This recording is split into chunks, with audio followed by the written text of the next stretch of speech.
अस्सलाम वालेकुम dear students. आज के रिवीजन सेशन में मैं दोबारा आप लोगों को उसी तरह जिस तरह लास्ट 2 लेक्चर्स में हमने जो बेसिक एलिमेंट्स किए थे प्लस जो हमारी इंपॉर्टेंट चीज़ें थी उनको हमने रिवाइज किया था। आज हम दोबारा उसी सेशन को कंटिन्यू करेंगे और आज का जो टॉपिक है कोशिश करेंगे आज ही पूरे का पूरा सेशन कंप्लीट हो जाए। जहाँ से हम स्टार्ट करेंगे वो आपके पास है एटॉमिक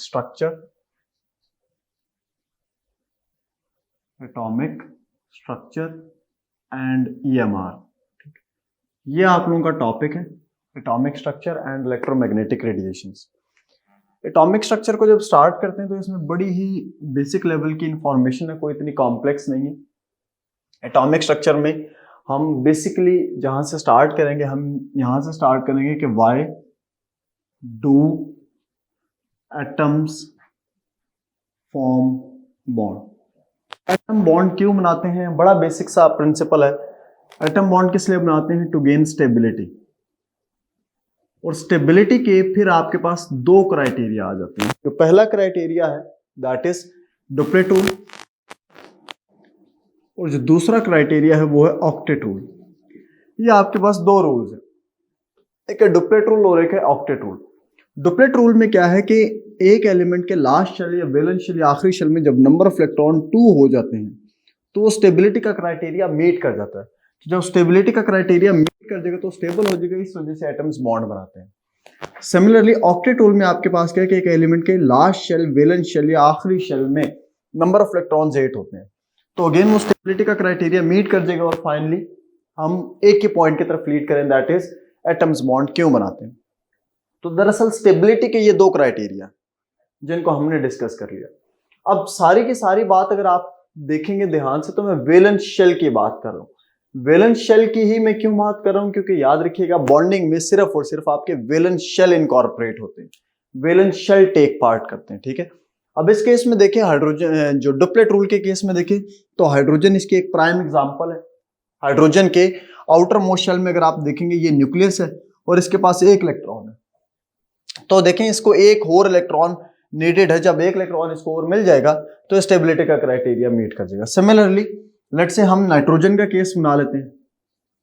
नाइट्रोजन के पहले शेल में 2 इलेक्ट्रॉन्स है, सेकंड शेल जब देखेंगे तो उसमें आपके पास दरअसल 5 इलेक्ट्रॉन्स है। तो इस केस में देखें तो नाइट्रोजन का सिर्फ और सिर्फ आउटर मोस्ट शेल आप चेक करेंगे। आउटर मोस्ट शेल को अगर चेक करेंगे तो 2, 3, 4 एंड 5 ये 5 इलेक्ट्रॉन्स है। तो इसको 3 इलेक्ट्रॉन्स और चाहिए। 3 इलेक्ट्रॉन्स मिल जाएंगे तो स्टेबिलिटी का क्राइटेरिया मीट कर जाएगा, मीनिंग देयर बाय इसका ऑक्टेट रूल कंप्लीट हो जाएगा और इसका डुप्लेट रूल कंप्लीट हो जाएगा। इसी तरह major type of chemical bonds कौन कौन से हैं? केमिकल बॉन्ड्स कौन कौन से हैं मेजर टाइप के? तो मेजर टाइप के मेजरली आपके पास 3 ही है। नंबर 1 आयनिक बॉन्ड है, नंबर 2 कोवेलेंट है एंड नंबर 3 कोऑर्डिनेट कोवेलेंट है। ठीक है, कोऑर्डिनेट कोवेलेंट बॉन्ड है। ये मेजरली आपके 3 टाइप ऑफ बॉन्ड एग्जिस्ट करते हैं। आयनिक बॉन्ड में आपके पास क्या होता है कि जब complete transference of valence electrons होते हैं from one atom to another atom, या ऐसा बॉन्ड जो कि the bond which is formed by attraction of oppositely charged ions. Example ionic bond में आपके पास क्या आ जाती है? NaCl। ठीक है, NaCl की आपके पास एग्जांपल आ जाती है। सिमिलरली कोवेलेंट बॉन्ड कौन सा है? जिसमें मेजरली इलेक्ट्रॉन शेयर हो रहे होते हैं, म्यूचुअल शेयरिंग ऑफ इलेक्ट्रॉन्स की वजह से जो फॉर्म होता है that is known as covalent bond. तो इस केस में जो एग्जांपल है वो आपके पास H2 की भी आती है, N2 की भी आ जाती है, O2 की भी आ जाती है। ठीक है, इस तरह NaCl का एक दफा MCQs भी आपके पेपर में आ चुका है कि NaCl में कौन सी टाइप ऑफ बॉन्डिंग एग्जिस्ट करती है। और सिमिलरली कोऑर्डिनेट कोवेलेंट बॉन्ड को अगर देखें तो इसमें एक ही मल्टीपल एग्जांपल हम जो पढ़ रहे हैं NH3 को जब हाइड्रोजन आयन के साथ इंटरेक्ट करते हैं तो ये जो केस बनता है, ठीक है, इसमें lone pair of electron involve होता है बॉन्डिंग में। कोऑर्डिनेट कोवेलेंट बॉन्ड में lone pair of electron bonding में इन्वॉल्व हो रहा होता है। तो ये सारे का सारा आपका एटॉमिक स्ट्रक्चर से रिलेवेंट था। अब इसी में ही आपका नेक्स्ट पॉइंट जो आ जाता है दैट इज मेजरली एक चीज याद रखिएगा कि इलेक्ट्रोमैग्नेटिक रेडिएशन। नेक्स्ट पॉइंट आपके पास आ जाता है EMR। EMR को अगर आप देखेंगे EMR stands for electromagnetic radiations. Electromagnetic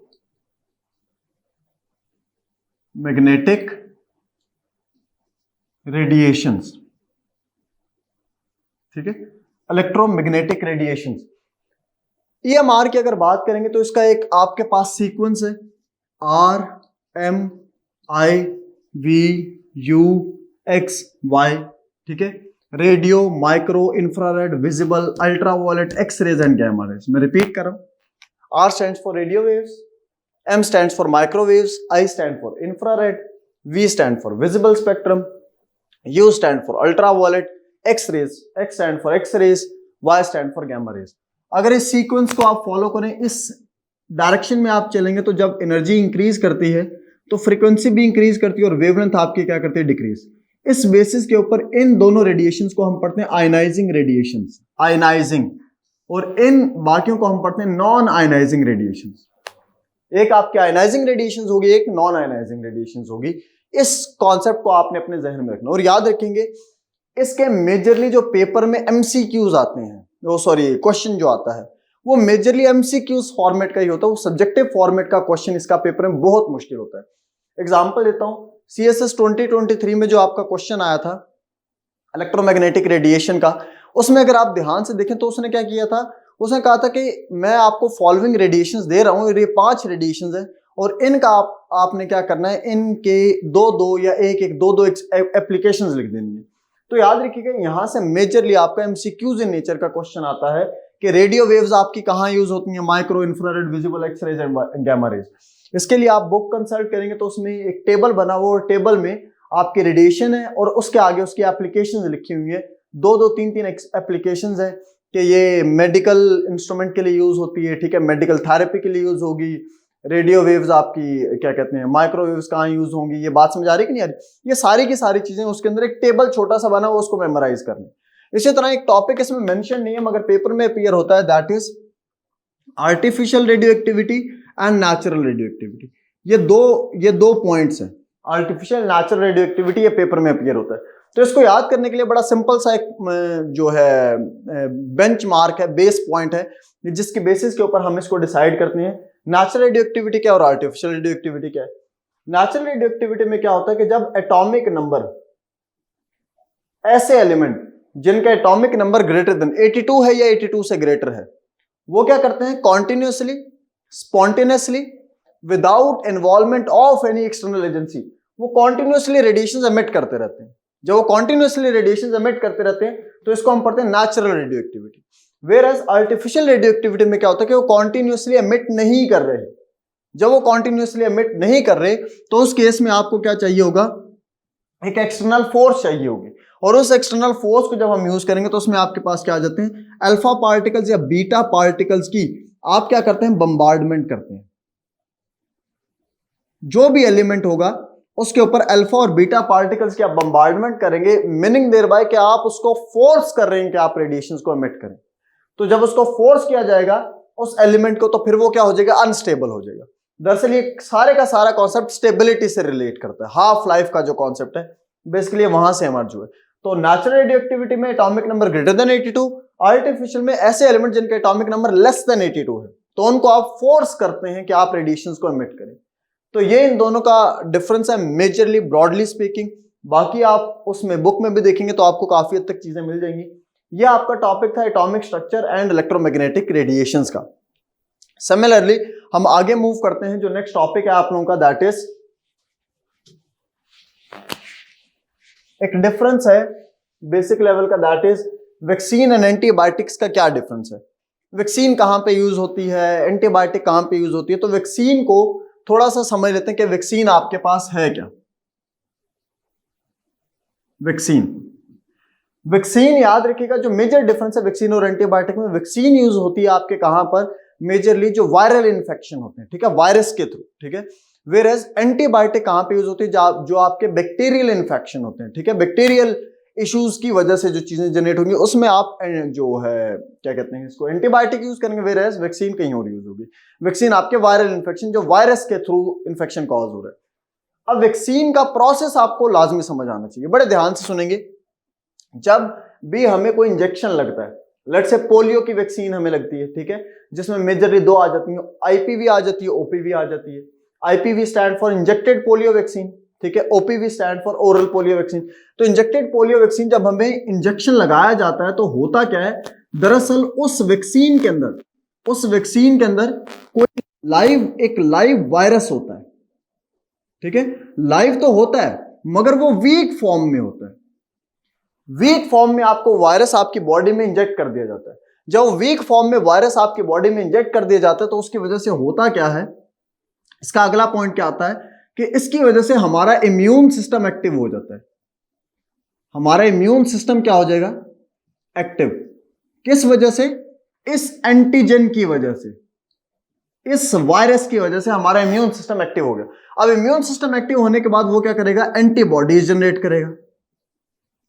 antibodies generate होंगी और उन एंटीबॉडीज के जनरेट होने की वजह से इवेंचुअली क्या होगा, वो एंटीबॉडीज क्या करेंगी, उस वायरस को क्या कर देंगी, किल कर देंगी। उस वायरस को जाके क्या कर देंगी, किल कर देंगी। वायरस की जब किलिंग हो जाएगी तो हमारी बॉडी में बन जाएंगे बेटा मेमोरी सेल्स। हमारी बॉडी में बन जाएंगे मेमोरी सेल्स और उन मेमोरी सेल्स की वजह से फिर हम कहते हैं कि हमारी बॉडी अब क्या होगी, इम्यून होगी। हमारी बॉडी क्या होगी, इम्यून होगी। तो ये एक प्रोसेस है किसका, वैक्सीन का। और इसमें ये चीज याद रखेंगे कि ये वैक्सीन का प्रोसेस और इसमें डिफरेंट टाइप्स ऑफ वैक्सीन भी आ जाते हैं। जिस तरह हमने एक टाइप ली, लाइव या वीक अटेनुएटेड वायरस होता है ये, ठीक है, ये वैक्सीन अटेनुएटेड होती है। इसी तरह कॉन्जुगेट वैक्सीन भी आती है, इसी तरह डीएनए वैक्सीन भी आती है जो बहुत ज्यादा इंपॉर्टेंट है, उसको आप लोग थोड़ा सा रीड आउट कर लेंगे। बाकी ये प्रोसेस याद रखना है कि वैक्सीन मेजरली यूज होती है किसके लिए, वायरल इंफेक्शन के लिए, ठीक है, वायरस को ट्रीट करने के लिए। वेयरएज जो आपका एंटीबायोटिक है वो दरअसल आपके बैक्टीरियल एक्शन को ट्रीट करने के लिए होती है, जहां पे आपका बैक्टीरियल एक्शन आ जाता है वहां पे। तो ये इन दोनों के दौरान मेजरली डिफरेंस है, ठीक है। और इसी तरह पेपर में एक साल क्वेश्चन आता है कि why excessive use of antibiotics should be avoided, तो उसको आप लोगों ने देख लेना कि वो हमारे इम्यून सिस्टम के ऊपर मेजरली जो है इश्यू जनरेट हो रहे होते हैं। तो ये क्वेश्चन इंपॉर्टेंट है इस दफा के लिहाज से, इसको आप लोगों ने लाजमी ध्यान से करना है। इसी में ही हम आगे जाके जब डिजीजेस करेंगे जल्दी जल्दी मैं आप लोगों को बताऊंगा तो वो भी आप लोगों का कॉन्सेप्ट काफी हद तक क्लियर हो जाएगा। नेक्स्ट आपके पास पॉइंट आ जाता है जो एक आउटलाइन है, दैट इज के कॉन्स्टिट्यूएंट एंड स्ट्रक्चर की, जिसमें बिग बैंग थ्योरी है, how to estimate age of universe. अभी लास्ट टाइम जो आपका स्पेशल सीएसएस हुआ था उसमें अगर आप लोगों ने देखा हो तो उसमें how to estimate the age of universe का क्वेश्चन इंक्लूडेड था। तो डार्क मैटर है, डार्क एनर्जी है, ब्लैक होल है, इनको जल्दी जल्दी हम डिस्कस कर लेते हैं। इसमें इस दफा के लिहाज से मेजरली जो क्वेश्चन इंपॉर्टेंट है वो आपका बिग बैंग थ्योरी है।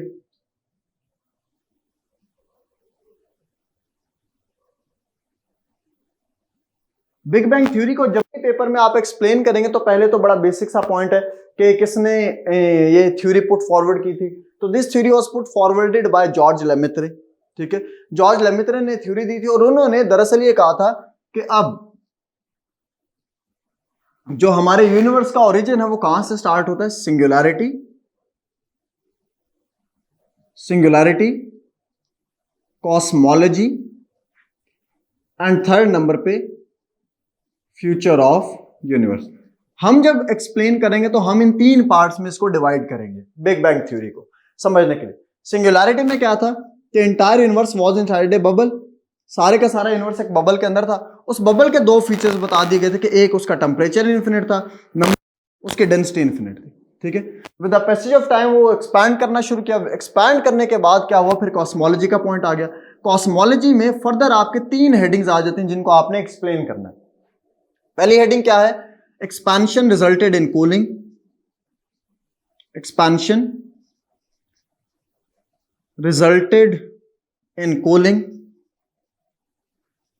Number two, destruction of matter and antimatter,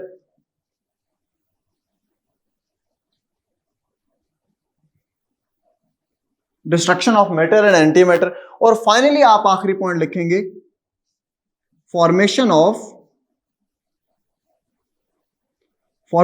hydrogen atom हुआ, फिर helium atom and other celestial objects.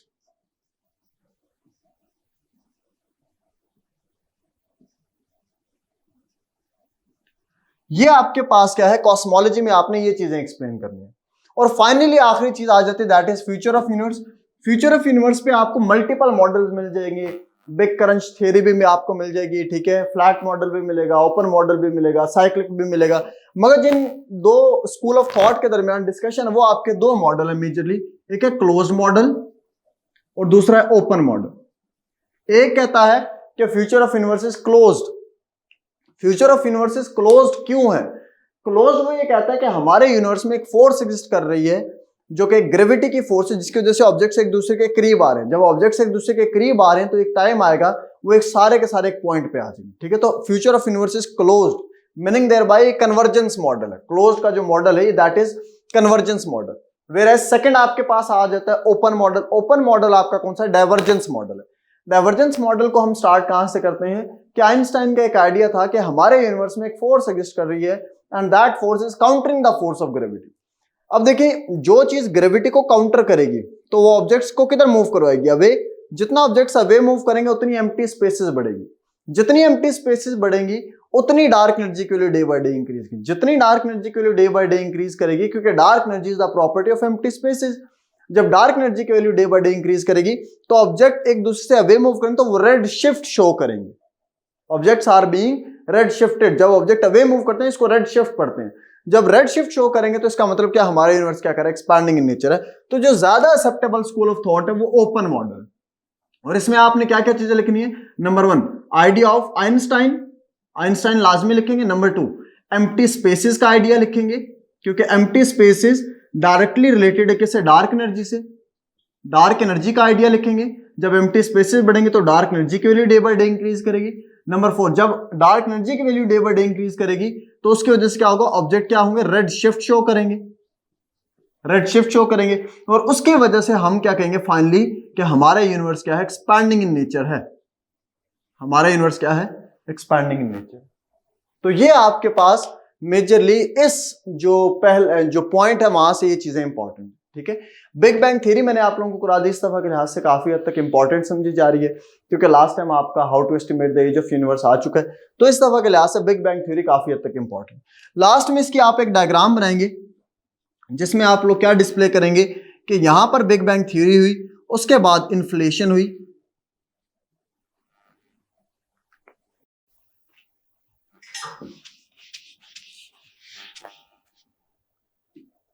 यहां पर एक आप डायग्राम बनाएंगे, ठीक है। यहां पर बिग बैंग थ्योरी हुई, फिर यहां पर एटम की फॉर्मेशन हुई, फिर आपकी गैलेक्सी की फॉर्मेशन हुई, फिर स्टार की फॉर्मेशन हुई, फिर सोलर सिस्टम की फॉर्मेशन। और इसमें सिर्फ और सिर्फ ये आपने डिस्प्ले करवाना है कि हमारा यूनिवर्स एक्सपैंडिंग इन नेचर, हमारा यूनिवर्स के एक्सपैंडिंग। ये आखिरी डायग्राम हो। कोशिश करें कि आपके हर क्वेश्चन में एक डायग्राम तो लाजमन आए। डायग्राम आए, नहीं आ रही तो फ्लो चार्ट आए, नहीं आ रहा तो आपके पास कोई ग्राफ आ जाए। तो इस तरह की चीजें लाजमन आपने बनानी है, क्योंकि यही चीजें एग्जामिनर को असिस्ट करती हैं, ठीक है। जब जिस इंसान की कॉन्सेप्चुअल क्लैरिटी होती है वही डायग्राम फ्लो चार्ट बना के आता है, बाकी सिर्फ और सिर्फ लिखने के ऊपर जोर रखते हैं। तो साइंस का पेपर में पहले भी आपको बता चुका हूं, maximum number of heading, number 2 flow chart, number 3 diagrams. ये 3 चीजें इस साइंस के पेपर में आपके मार्क्स अच्छे दिलवा सकती हैं आपको, ठीक है। इसी तरह नेक्स्ट आपके पास पॉइंट आ जाता है, ये आपके पास बिग बैंग थ्योरी का एक इंपॉर्टेंट क्वेश्चन था। नेक्स्ट इसी तरह आगे मूव करेंगे तो हमारे पास टॉपिक आ जाता है जिसको आप पढ़ते हैं मेजरली प्रोसेस ऑफ नेचर। उसमें आपके पास सोलर एक्लिप्स है, लूनर एक्लिप्स है, आपके पास इसी तरह जो नेक्स्ट है effects produced due to rotation revolution of earth और वेदर वेरिएबल्स है, ठीक है। सोलर एक्लिप्स लास्ट टाइम आ चुका है, तो इस दफा के लिहाज से अगर देखा जाए तो effects produced due to rotation and revolution of earth काफी हद तक इंपॉर्टेंट है।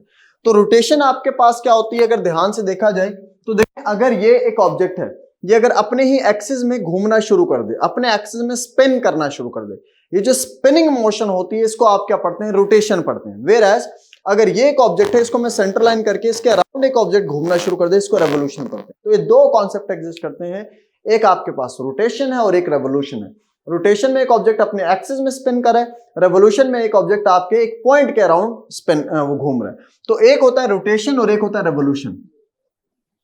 एक है रोटेशन और सेकंड नंबर पे आ जाएगा रेवोल्यूशन। हम पहले effects produce due to rotation की वजह से देख लेते हैं। रोटेशन की वजह से क्या क्या इफेक्ट्स प्रोड्यूस होते हैं? नंबर 1 देखें, अगर लेट से ये मेरा हाथ है, आप लोग इसको फेस करें तो यहां पर लाइट ज्यादा फॉल कर रही है, तो इस यहां पर क्या होगा? डे, और बैक साइड पे क्या होगी? नाइट। तो नंबर 1 डे एंड नाइट की फॉर्मेशन, डे एंड नाइट की फॉर्मेशन होगी। नंबर 2 और क्या हो सकता है? सेकेंड नंबर पे आपके पास टाइडल इफेक्ट आता है, टाइडल वेव यहां से प्रोड्यूस होती है।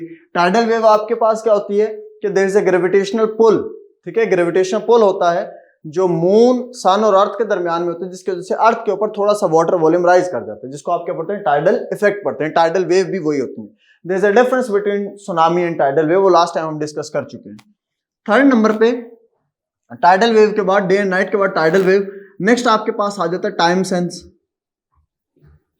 ठीक है, कि मॉर्निंग है, आफ्टरनून है, इवनिंग है, नाइट है, क्या है, ये टाइम सेंस आपको वहीं से मिलता है। इसी तरह फोर्थ नंबर पे आपके पास आ जाता है डायरेक्शन सेंस। डायरेक्शन सेंस क्या है मेजरली, कि देखिए हमारे पास जब कोई भी हमारी अर्थ स्पिन कर रही है, हमारी अर्थ के अंदर कुछ एलिमेंट्स हैं और उनकी मैग्नेटिक फील्ड होती है अपनी, जब हमारी अर्थ स्पिन करती है तो वहां से क्या चीज जनरेट होती है, एक मैग्नेटिक फील्ड जनरेट होती है। उसकी वजह से हम जो मैग्नेटिक कंपास रखते हैं वो अपने आप को अलाइन कर रही होती है, तो डायरेक्शन सेंस आपको वहीं से मिलेगी। नंबर 5 इसी तरह आपके पास जो नेक्स्ट पॉइंट आ जाता है that is Coriolis effect, the most important one. Coriolis effect आपके पास क्या है कि there is apparent change in the motion of winds, air masses, oceanic currents, उनकी मोशन में जो अपैरेंट चेंज आता है उसको आप कोरियोलिस इफेक्ट पढ़ते हैं। कोरियोलिस इफेक्ट के लिए याद रखिएगा ये नॉर्दर्न हेमिस्फीयर है, सदर्न है। सदर्न हेमिस्फीयर में जो भी विंड्स मूव करेंगी वो हमेशा अपने लेफ्ट की तरफ डिफ्लेक्ट करेंगे, नॉर्दर्न हेमिस्फीयर में जो भी विंड्स मूव करेंगी वो हमेशा अपने राइट की तरफ डिफ्लेक्ट करेंगी। और ये राइट लेफ्ट देखने के लिए देखें, मैं साउथ से मूव कर रहा हूं तो साउथ पर मैं अपने आप को खड़ा करूंगा और नॉर्थ पोल को फेस करूंगा, तो मेरा लेफ्ट ये बनेगा, ठीक है। On the same pattern north से जब वो मूव कर रही है तो नॉर्थ पे मैं अपने आप को खड़ा करूंगा, साउथ को फेस करूंगा तो मेरा राइट ये बनेगा, तो राइट की तरफ डिफ्लेक्शन होगी। ये आपका क्या आ जाता है, रोटेशन की वजह से कुछ इफेक्ट्स प्रोड्यूस होते हैं। सिमिलरली नेक्स्ट आपके पास आ जाता है रेवोल्यूशन। रेवोल्यूशन की वजह से आपके क्या इफेक्ट्स प्रोड्यूस होते हैं, तो रेवोल्यूशन की वजह से आपके क्या इफेक्ट प्रोड्यूस होते हैं, मेजरली एक इफेक्ट प्रोड्यूस होता है that is formation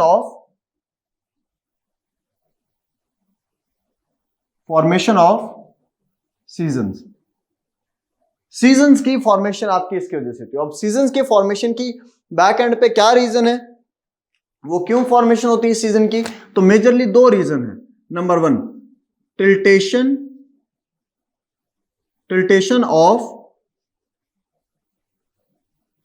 earth's orbit at 23.5 degrees. Earth का जो ऑर्बिट है वो 23.5 पे टिल्टेड है, ठीक है। इसका मतलब ये है कि हमारा नॉर्थ कुछ इस तरह से बनता है, ये नॉर्थ है और ये साउथ, ठीक है, हमारा नॉर्थ साउथ कुछ इस तरह से बनता है। नंबर 2 सेकेंड जो रीजन है कैसे बनता है दैट इज, जिसमें आप ये लिखते हैं डिफरेंस इन अमाउंट ऑफ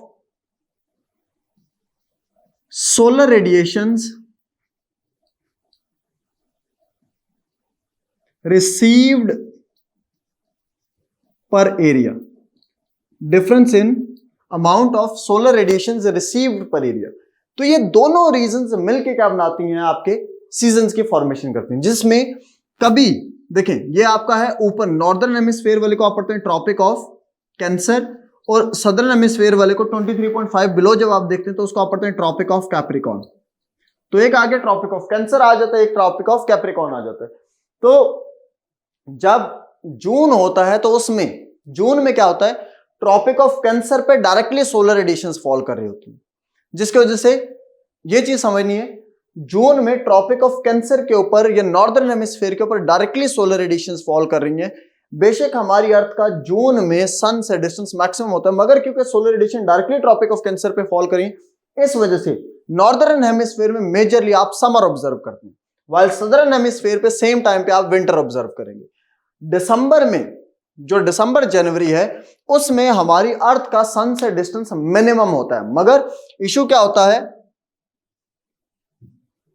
ये नॉर्थ है, ये सदर्न है और ये लेट से सन है, तो इस केस में सोलर रेडिएशन डायरेक्टली आपके कहां पे फॉल कर रही है, सदर्न हेमिस्फीयर पे फॉल कर रही है, नॉर्दर्न हेमिस्फीयर पे फॉल नहीं कर रही। तो यहां पर क्या किस पे फॉल कर रही है, ट्रॉपिक ऑफ कैंसर पे फॉल कर रही है, ठीक है, यहां पे कैप्रिकॉर्न पे फॉल कर रही है। तो इस वजह से अब यहां पर क्या होगा, यहां पर अब सदर्न हेमिस्फीयर में समर होगा और नॉर्दर्न हेमिस्फीयर में क्या होगा, विंटर होगा।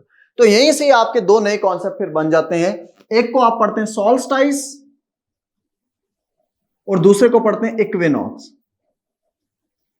सॉल्स्टाइस एंड इक्विनॉक्स, इन दोनों को आपने लाजमी एक्सप्लेन करना है। सॉल्स्टाइस और इक्विनॉक्स में क्या डिफरेंस है? इक्विनॉक्स क्या होता है? इक्वल, ठीक है, इक्वे का जो वर्ड है वो रिप्रेजेंट करता है इक्वल को। तो इक्विनॉक्स का क्या मतलब है कि इक्वल, डे एंड नाइट की लेंथ एग्जैक्टली इक्वल है, ठीक है। तो यहां पर मार्च एंड सितंबर आता है, मार्च एंड सितंबर इक्विनॉक्स आता है, जिसमें डे एंड नाइट के एक ऐसा दिन आएगा, एक से दो ऐसे दिन आएंगे जिनमें डे एंड नाइट की लेंथ एग्जैक्टली इक्वल होगी। मतलब दिन अगर 12 घंटे का तो रात भी आपकी 12 घंटे की होगी। और ये 21 से लेके 23 मार्च, ठीक है, 21, 22 या 23 इन तीनों में से कोई सा एक दिन हो सकता है। इसी तरह 21, 22 या 23 सितंबर इन तीनों में से कोई ऐसा एक दिन हो सकता है। इसी तरह सॉल्स्टाइस क्या होता है कि जब कभी डे की लेंथ ज्यादा है नाइट से, कभी डे की लेंथ कम है नाइट से। तो डे की लेंथ ज्यादा कब है नाइट से? ये मेजरली कब होता है? आपके जून सॉल्स्टाइस में होता है, ठीक है। जून हम ये अक्सर देखते हैं कि 21 या 22 जून को सबसे बड़ा दिन कंसिडर किया जाता है, तो वो जून सॉल्स्टाइस है। पहले वाला केस जो है दिस वन, ये जून सॉल्स्टाइस है, और ये सेकंड वाला केस आपके पास क्या, दिसंबर सॉल्स्टाइस है। तो ये आप लोगों ने इसको effects produced to rotation revolution को लाजमन तौर पे एक्सप्लेन करना होगा पेपर में, ठीक है। ये आपका फिजिकल साइंसेस ऑलमोस्ट कंप्लीट हो जाता है। फिजिकल साइंसेस कंप्लीट हो गया, एनवायरमेंटल साइंसेस हम कर चुके पहले, ठीक है। अब हम डायरेक्टली शिफ्ट करें, उसके बाद हमने ये कर लिया था, that was GPS, optical fibre, ये चीजें हमने कर ली थी। अब हम डायरेक्टली शिफ्ट करेंगे किस चीज के ऊपर, दैट इज फूड साइंसेस के ऊपर। फूड साइंसेस एक इंपॉर्टेंट एरिया है, फूड साइंसेस को करेंगे, थोड़ी बहुत डिजीजेस को देख लेंगे, और फिर हम मैथ को जल्दी जल्दी देख लेंगे कि कौन कौन से एरियाज उसके इंपॉर्टेंट है।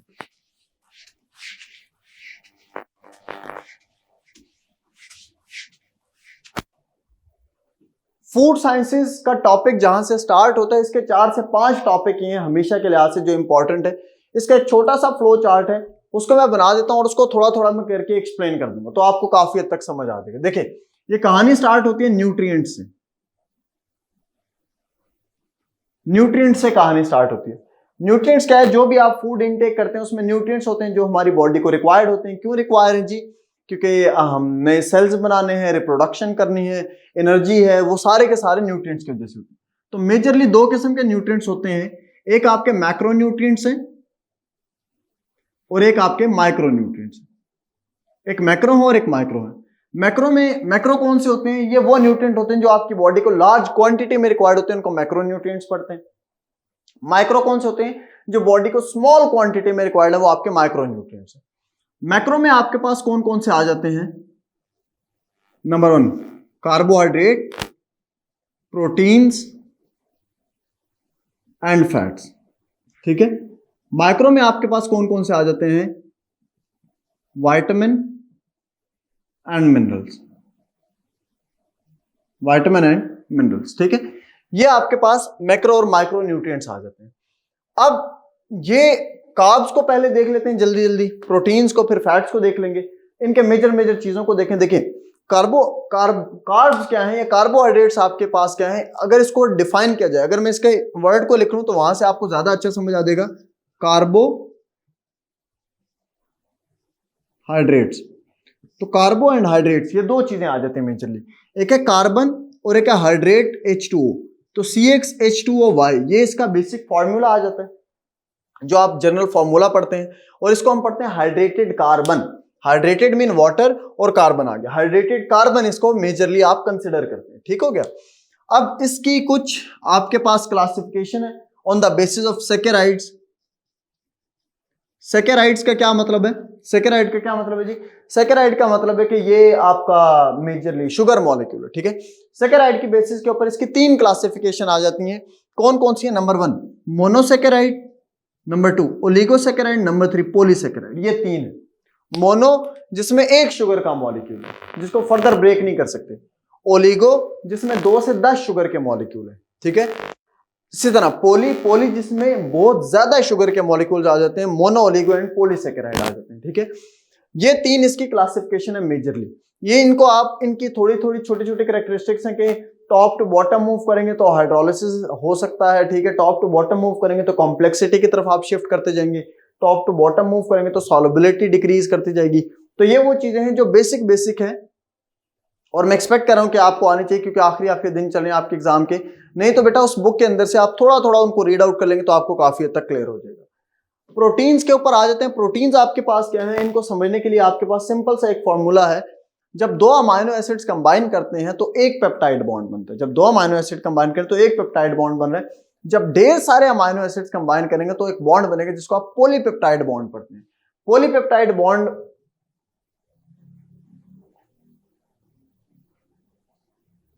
ये आपके पास पेप्टाइड बॉन्ड है। ये आपके पास क्या है जी, ये पेप्टाइड बॉन्ड है। अब यूं अगर कर देंगे इसको तो ये क्या बन जाएगा, ये आपके पास बन जाएगा पॉलीपेप्टाइड बॉन्ड। और ये पॉलीपेप्टाइड बॉन्ड आपका क्या कहलाता है, प्रोटीन कहलाता है। ठीक है, पॉलीपेप्टाइड बॉन्ड आपका क्या कहलाता है, प्रोटीन कहलाता है।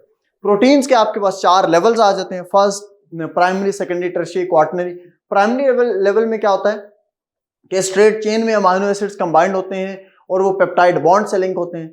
सेकेंडरी में आपके पास क्या आ जाता है कि पेप्टाइड बॉन्ड तो चल ही रहा होता है मगर हेलिकल स्ट्रक्चर होता है तो उसमें मेजरली हाइड्रोजन बॉन्ड भी आ जाता है। उसके बाद टर्शियरी आ जाता है। टर्शियरी में मेजरली आपके पास क्या होता है, अल्काइल ग्रुप की वजह से बॉन्डिंग होती है। और क्वाटरनरी में क्या आ जाता है, 2 या 2 से ज्यादा जब पॉलीपेप्टाइड बॉन्ड कंबाइन करते हैं तो क्वाटरनरी आपका स्ट्रक्चर बन जाता है। प्राइमरी में आपके पास क्या, मैं रिपीट कर रहा हूं, प्राइमरी में आपके पास क्या है कि सिर्फ और सिर्फ पेप्टाइड बॉन्ड की वजह से फॉर्मेशन हो रही है। सेकेंडरी में आपके पास क्या है, पेप्टाइड प्लस हाइड्रोजन है। टर्शियरी में आपके पास क्या, सिर्फ और सिर्फ अल्काइल ग्रुप की वजह से फॉर्मेशन हो रही है।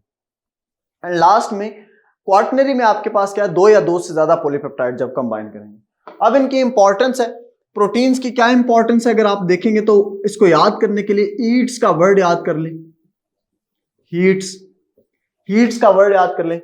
एच से है हार्मोन रेगुलेशन, ई से है एनर्जी स्टोरेज, ए से एंटीबॉडीज, ई से एंजाइम भी आता है, टी से ट्रांसपोर्ट है, एस से स्टोरेज है। ठीक है, तो ये प्रोटीन्स की आपके पास क्या आ जाती है, दरअसल इंपॉर्टेंस आ जाती है कि एच से आपके हार्मोन रेगुलेशन है, ई से आपके एंजाइम्स के तौर पे ऐड करते हैं, ई से आपके एनर्जी स्टोरेज भी है, ए से आपके एंटीबॉडीज हैं, टी से आपका ट्रांसपोर्ट है और एस से आपकी स्टोरेज है। तो ये प्रोटीन्स के बारे में हमारा मेजर इंफॉर्मेशन थी। ठीक हो गया। फैट्स के बारे में एक कॉन्सेप्ट जो सबसे ज्यादा इंपॉर्टेंट है वो कोलेस्ट्रॉल का इंपॉर्टेंट है। कोलेस्ट्रॉल आपके पास क्या है, कोलेस्ट्रॉल एक किस्म का लिपिड है, एक किस्म का फैट है जो आपका लिवर क्रिएट करता है। अब ये कॉन्सेप्ट याद रखिएगा क्योंकि इससे आपका 1 से 2 साल क्वेश्चन आया और स्ट्रेट फॉरवर्ड क्वेश्चन आया। तो कोलेस्ट्रॉल क्या है, दरअसल ये एक आर्टरी है हमारी,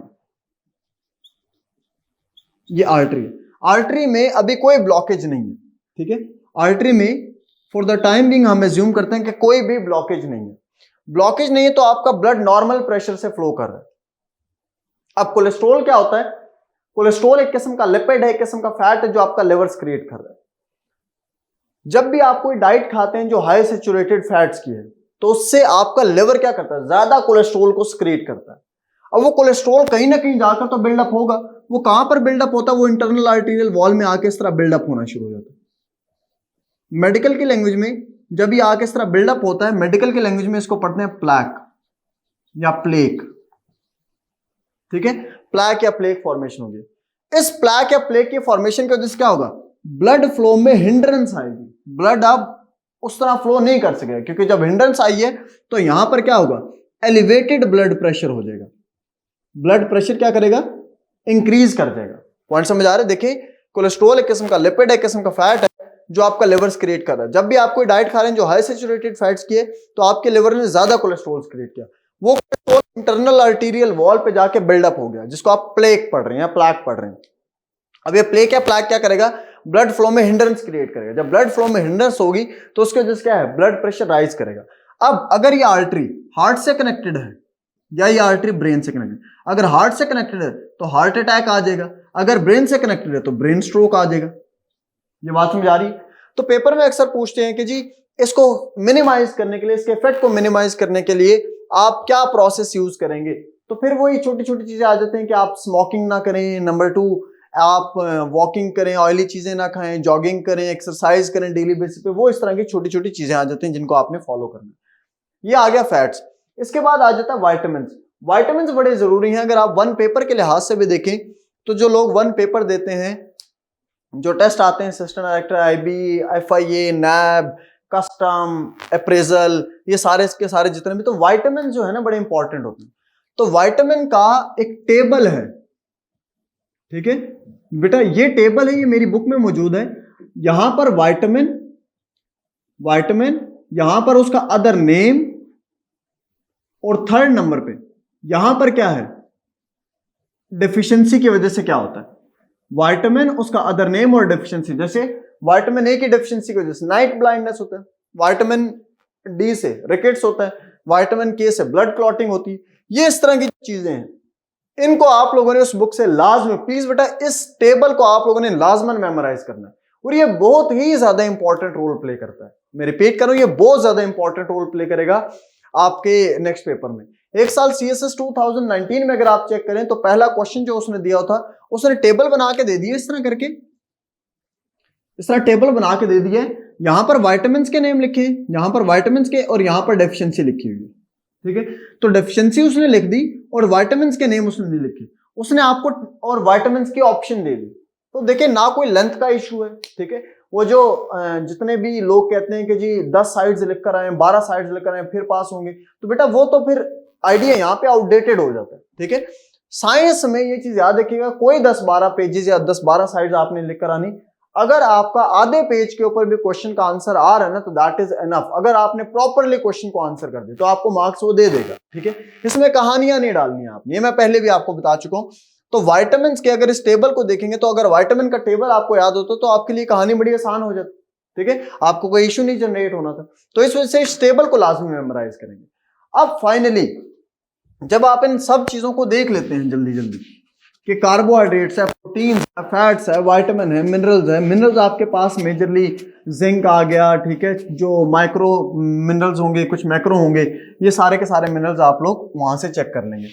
अब बुक से सॉरी, अच्छा, अब जब इन सब को एक एग्जैक्ट प्रोपोर्शन में यूज करेंगे, कार्बोहाइड्रेट, प्रोटीन, फैट, विटामिन और मिनरल को, इन सब को जब आप एक एग्जैक्ट प्रोपोर्शन में यूटिलाइज करेंगे तो एक नया कॉन्सेप्ट बन जाएगा जिसको आप पढ़ेंगे, क्या पढ़ेंगे, बैलेंस्ड डाइट, ठीक है। तो अक्सर पेपर में क्वेश्चन आता है explain the concept of balanced diet. तो बैलेंस्ड डाइट क्या है, जब मैक्रो और माइक्रो न्यूट्रिएंट्स को आप एक एग्जैक्ट प्रोपोर्शन में यूज करते हैं। तो कार्ब्स की मैंने आप लोगों को, अब आपने करना किस तरह अटेम्प्ट, बैलेंस डाइट की डेफिनेशन लिखेंगे, उसके बाद इसका जो है परसेंटेज फॉर्मूला लिखेंगे जो बुक में मेरी मेंशन्ड है। फिर आप क्या करेंगे, मेजरली जो मैंने आपको इनकी इंपॉर्टेंस बताई है उसको 2-2 लाइनों में, 3-3 लाइनों में एक्सप्लेन कर देंगे। लंबा लंबा खींचने की जरूरत नहीं है, जितना डिमांडेड है उतना लिखें, ठीक है। इंट्रोडक्शन लिख रहे हैं या डेफिनेशन लिख रहे हैं, डेफिनेशन के बाद फौरन बाद ये फ्लो चार्ट बनाए ताकि उसको समझ आ जाए कि आपको टॉपिक एटलीस्ट समझ है, ठीक है। ये बैलेंस डाइट का कॉन्सेप्ट है। नेक्स्ट आपके पास जो टॉपिक आ जाता है इसमें फूड प्रिजर्वेटिव और एंटीऑक्सीडेंट्स आ जाते हैं। फूड प्रिजर्वेटिव और एंटीऑक्सीडेंट को समझने के लिए पहले एक बेसिक सा समझ लें कि एक छोटा सा कॉन्सेप्ट एग्जिस्ट करता है, that is known as food adulteration and food contamination. एक होता है फूड अडल्टरेशन और दूसरा है फूड कॉन्टेमिनेशन, ठीक है।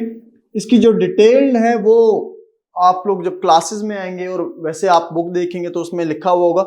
मैं अभी आपको जो है सिंपल वर्ड्स में समझा देता हूं कि ये दोनों हैं क्या चीजें।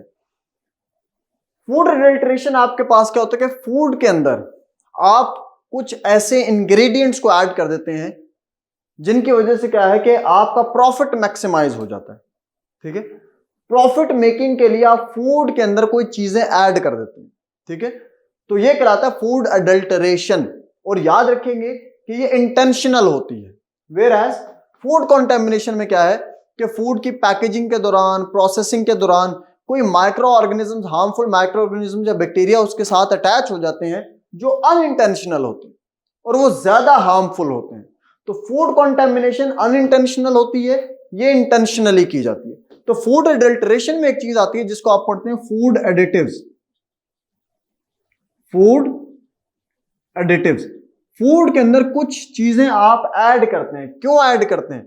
इन order to enhance the shelf life of the food, food की शेल्फ लाइफ को इंक्रीज करने के लिए। अब फूड एडिटिव्स में आपके पास कौन कौन से आ जाते हैं? Number 1 preservative, number 2 antioxidants, number 3 colouring agent, colouring, number 4 flavouring agent, flavouring agent, next thickening agent, thickening agent, and last में स्टेबलाइजर। ये आपके क्या है, मेजरली फूड एडिटिव्स के तौर पे काम कर रहे हैं, ठीक है। अब फूड प्रिजर्वेटिव की आपके पास कुछ टेक्निक्स होती हैं, कौन कौन सी हैं फूड प्रिजर्वेटिव की टेक्निक, तो उसको याद करने के लिए मैं पहले भी बता चुका हूं कि FPSCD, ये एक निमोनिक है छोटा सा, इसको याद कर लेंगे। FPSCD, F stand for freezing, P stand for pickling, S stand for salting, C stand for Canning, D stand for dehydration. मैं रिपीट कर रहा हूं, F stand for freezing, P stand for pickling, S stand for salting, ठीक है, C stand for Canning, cans में आपका food store होता है, and D stand for dehydration, जिसमें आप फूड के अंदर से वाटर का एलिमेंट एलिमिनेट कर देते हो। ये है प्रिजर्वेटिव, ठीक है। इन दोनों की अगर इंपॉर्टेंस मैं आपको सिंपल सेंस में बताऊं तो इंपॉर्टेंस आपके पास क्या है कि दरअसल प्रिजर्वेटिव में और एंटीऑक्सीडेंट में फूड की शेल्फ लाइफ को आप इंक्रीज कर देते हैं ताकि आप अनसीजन फूड को भी इंजॉय कर सकें, ठीक है। एंटीऑक्सीडेंट आपके पास क्या होते हैं मेजरली, एंटीऑक्सीडेंट के केस में लेट्स से हमारी बॉडी में कोई स्टेबल केमिकल है, लेट्स से ये हमारी बॉडी में कोई स्टेबल केमिकल है, ठीक है, because of stress, because of anxiety, because of smoking, ठीक है, बिकॉज ऑफ पॉल्यूशन, आजकल आप देख रहे हैं स्मोक का इवेंट बहुत ज्यादा चल रहा है, ठीक है, पॉल्यूशन, स्मोक, इन वजहों से अगर हमारी बॉडी में अगर पॉल्यूशन की वजह से कोई मॉलिक्यूल एंटर हो जाता है, वो इसको क्या कर देगा, ब्रेक कर देगा। ब्रेक करने के बाद वो कुछ इस फॉर्मेट में इसको ले आएगा। अब ये दोनों हो गए अनस्टेबल। अभी थोड़ी देर पहले हमने पढ़ा था केमिस्ट्री में कि मॉलिक्यूल की स्टेबिलिटी को देखने के लिए हम दो रूल पढ़ते हैं, एक ऑक्टेट है, एक डुप्लेट है। तो अब इन दोनों, ये दोनों अनस्टेबल हैं, तो ये क्या करेंगे, कोशिश करेंगे स्टेबिलिटी का क्राइटेरिया मीट करें। स्टेबिलिटी का क्राइटेरिया मीट करने के लिए क्या करेंगे, हमारी बॉडी में दूसरे एलिमेंट्स को, दूसरे जो केमिकल्स हैं उनको डिस्टर्ब करेंगे। तो हम क्या करते हैं, इसमें एंटीऑक्सीडेंट ऐड करते हैं। हम क्या करते हैं, एंटीऑक्सीडेंट्स ऐड करते हैं। एंटीऑक्सीडेंट क्या करता है, एक फ्री इलेक्ट्रॉन इसको दे देता है, एक फ्री इलेक्ट्रॉन इसको दे देता है, तो दोनों क्या हो जाते हैं, स्टेबल हो जाते हैं। जब दोनों स्टेबल हो जाएंगे तो हमारी बॉडी में जो आगे चेन रिएक्शन चलना था वो नहीं चलेगा। हमारी बॉडी में जो ऑक्सीडेटिव स्ट्रेस होगी वो रिलीज हो जाएगी, तो चेन रिएक्शन आगे नहीं चलेगा, ठीक है। अब एंटीऑक्सीडेंट आपके पास नेचुरल भी होते हैं और सिंथेटिक भी होते हैं, ठीक है। नेचुरल सिंथेटिक कौन से हैं, BHT, TBHQ, ठीक है, ये आपके सिंथेटिक है। नेचुरल कौन से हैं, ठीक है, नेचुरल मेजरली जैसे एप्पल है, विनेगर है, ठीक है, इसी तरह आपके पास पिकल है, ठीक है, आपके पास वॉलनट है, ये जितने भी हैं ये आपके क्या है, ये नेचुरल एंटीऑक्सीडेंट कंसीडर किए जाते हैं। ये आपके पास फूड साइंसेस का एरिया था। फूड साइंसेस के बाद नेक्स्ट आप शिफ्ट करेंगे बायोलॉजिकल साइंसेस के ऊपर। बायोलॉजिकल साइंसेस में मेजरली एक आपकी डिजीजेस बहुत ज्यादा इंपॉर्टेंट है, जिसमें एक है पोलियो, ठीक है, एक है हेपेटाइटिस इस दफा के लिहाज से, ये दो इंपॉर्टेंट है, और उसके बाद मलेरिया एंड डेंगू, ठीक है, ये चार डिजीजेस हैं। इनमें से ज्यादा जो इंपॉर्टेंट है पोलियो एंड हेपेटाइटिस है, ये दो डिजीज ज्यादा इंपॉर्टेंट, हम इनको जल्दी जल्दी देख लेंगे। और उसके बाद फिर हम एक वो सिस्टम्स हमारी बॉडी के देखेंगे।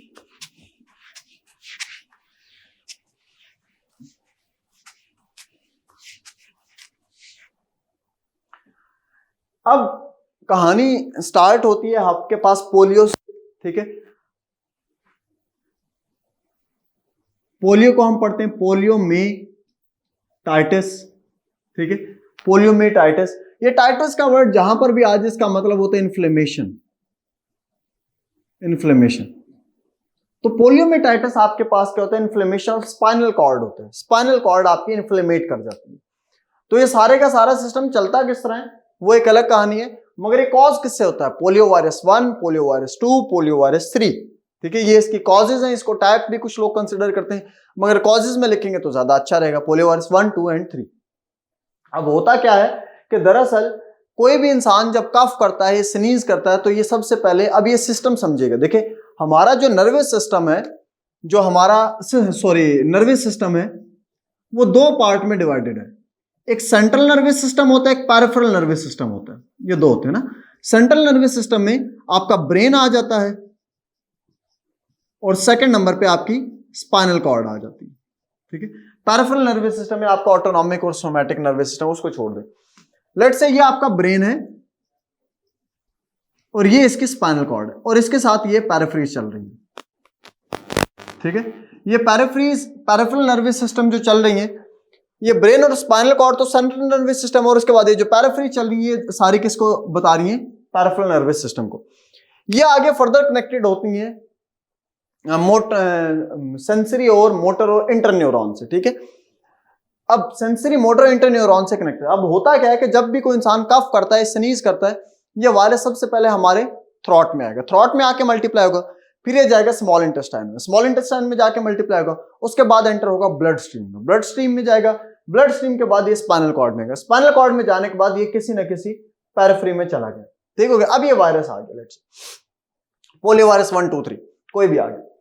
अब इसके आने के बाद इवेंचुअली इशू क्या जनरेट होगा? इशू ये जनरेट होगा, हमारे इम्यून सिस्टम एक्टिव हो जाएगा, जैसे मैंने वैक्सीन के केस में समझाया था। इम्यून सिस्टम एक्टिव होगा, इम्यून सिस्टम के एक्टिव होने के बाद क्या होगा? वो एंटीबॉडीज जनरेट करेगा, वो एंटीबॉडीज जनरेट होने के बाद क्या करेंगी? वो इस वायरस को आके किल कर देंगी, ठीक है। अब ये किल हो गया तो ये एरिया हमारा ग्रे हो जाएगा, ये इन्फ्लेमेट कर जाएगा, ठीक है, ये किल हो गया। अब ये आगे किससे कनेक्टेड थी? सेंसरी और मोटर न्यूरॉन से, सेंसरी और मोटर। तो अब क्या होगा? यहां से जो सेंस कर रहे थे, लेट्स से मैं हाथ लगा रहा हूं तो मुझे पता लग रहा है ये क्या चीज है, तो लेट्स से ऐसी आर्टरी के, ऐसे पैराफ्री के ऊपर अटैक हो जाता है जहां से अब क्या होगा? सेंस नहीं कर सकूंगा मैं। जब सेंस नहीं कर सकूंगा तो सिग्नल ही नहीं आ रहे, तो वो एरिया क्या हो जाएगा? मेरा पैरालाइज हो जाएगा। तो वो मेरा एरिया क्या हो जाएगा? पैरालाइज हो जाएगा, पैरालाइज, ठीक है। वो एरिया मेरा पैरालाइज हो जाएगा। तो इसके लिए फिर क्या करना चाहिए?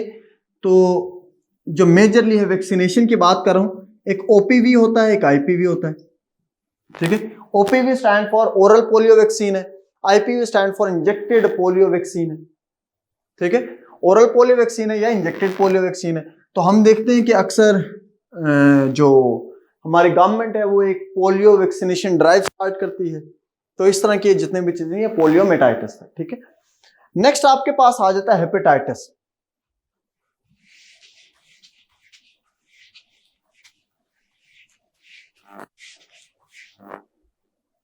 हेपेटाइटिस को अगर देखेंगे तो अगेन हेपेटाइटिस का मतलब है, हेपेटाइटिस का मतलब है inflammation of liver, inflammation of liver, ठीक है। लिवर इन्फ्लेमेट, अच्छा जी, लिवर इन्फ्लेमेट करने से क्या इश्यू जनरेट होगा? तो इसको समझने के लिए पहले आपको यह समझना जरूरी है कि लिवर क्यों इंपॉर्टेंट, ठीक है। और ये मैं लास्ट लेक्चर्स में आपको बता चुका हूं क्यों इंपॉर्टेंट है जी। मेटाबॉलिज्म का काम करता है, कोलेस्ट्रॉल को रेगुलेट करता है, प्रोटीन को सिंथेसाइज करता है, ठीक है, डाइजेशन में हेल्प करेगा, मेटाबॉलिज्म में हेल्प करेगा, ठीक है। तो ये डिफरेंट इसके फंक्शंस है लिवर के, डिटॉक्सिफिकेशन करेगा। तो जब लिवर ही इन्फ्लेमेट कर गया तो ये काम नहीं हो सकेंगे, ये काम प्रॉपरली नहीं हो सकेंगे। जब ये काम नहीं हो सकेंगे तो इवेंचुअली क्या होगी? हमारी बॉडी में इश्यूज जनरेट होना शुरू हो जाएंगे। अब इसके डिफरेंट टाइप्स आ जाती हैं, HAV, HBV, HCV, HDV, HEV, ठीक है। ये आपकी डिफरेंट टाइप्स आ जाती हैं। HAV का क्या मतलब है? HAV का मतलब बेटा हेपेटाइटिस A वायरस, HBV का मतलब क्या? हेपेटाइटिस B वायरस, HCV का hepatitis C virus, hepatitis D virus, hepatitis E virus. अब ये इसकी टाइप्स आ गई, तो इनकी कॉजेज क्या है? कॉजेज ऑफ हेपेटाइटिस क्या है? मेजरली नंबर 1, जब आपका अनहाइजेनिक फूड हो, अनहाइजेनिक वाटर हो, आप हाइजीन का मेजरली ख्याल नहीं करें, ठीक है। इसी तरह नीडल एंड सिरिंजेस जो हैं वो यूज्ड नीडल एंड सिरिंजेस आप यूज कर रहे हैं, ठीक है। इसी तरह ब्लड ट्रांसफ्यूजन हो रही है, किडनी ट्रांसप्लांट करवा रहे हैं, ठीक है। इसी तरह माँ ड्यूरिंग ब्रेस्ट फीडिंग अपने बच्चों को ट्रांसफर कर सकती है, ठीक है। अनप्रोटेक्टेड आपकी सेक्सुअल प्रैक्टिसेस है, ये सारी की सारी किसको लीड करती हैं? इन्फ्लेमेशन ऑफ लिवर को लीड करती हैं, ठीक है। अब इसका क्योर आपके पास और प्रिवेंशन क्या है? क्योर में याद रखिएगा हेपेटाइटिस A जो वायरस है ये 2 मंथ्स में क्योर हो जाता है, हेपेटाइटिस बी वायरस जो है ये 6 मंथ्स में क्योर हो जाता है। पॉइंट समझा रहे हैं। प्रिवेंशन में आपके पास क्या आ जाता है मेजरली कि जी हमें क्या करना चाहिए, मेजरली ये करना चाहिए जी कि हाइजीन का ख्याल रखना चाहिए। पॉइंट समझ आ रहे हैं। मेजरली जो मेजर आपके पॉइंट्स है वो मैं बता रहा हूँ। हाइजीन का ख्याल रखना चाहिए, ठीक है। आपके जो नीडल एंड सिरिंजेस हैं वो साफ होनी चाहिए। इस तरह की छोटी छोटी चीजें वो आप बुक में देखेंगे तो आपको नजर आ जाएगा। मगर कहने का मकसद ये एज ए होल एक टॉपिक है जो कि आपका इंपॉर्टेंट कंसिडर किया जाता है। इसके बाद ये आपके दो डिजीजेस हैं जो इस दफा के लिहाज से इंपॉर्टेंट है।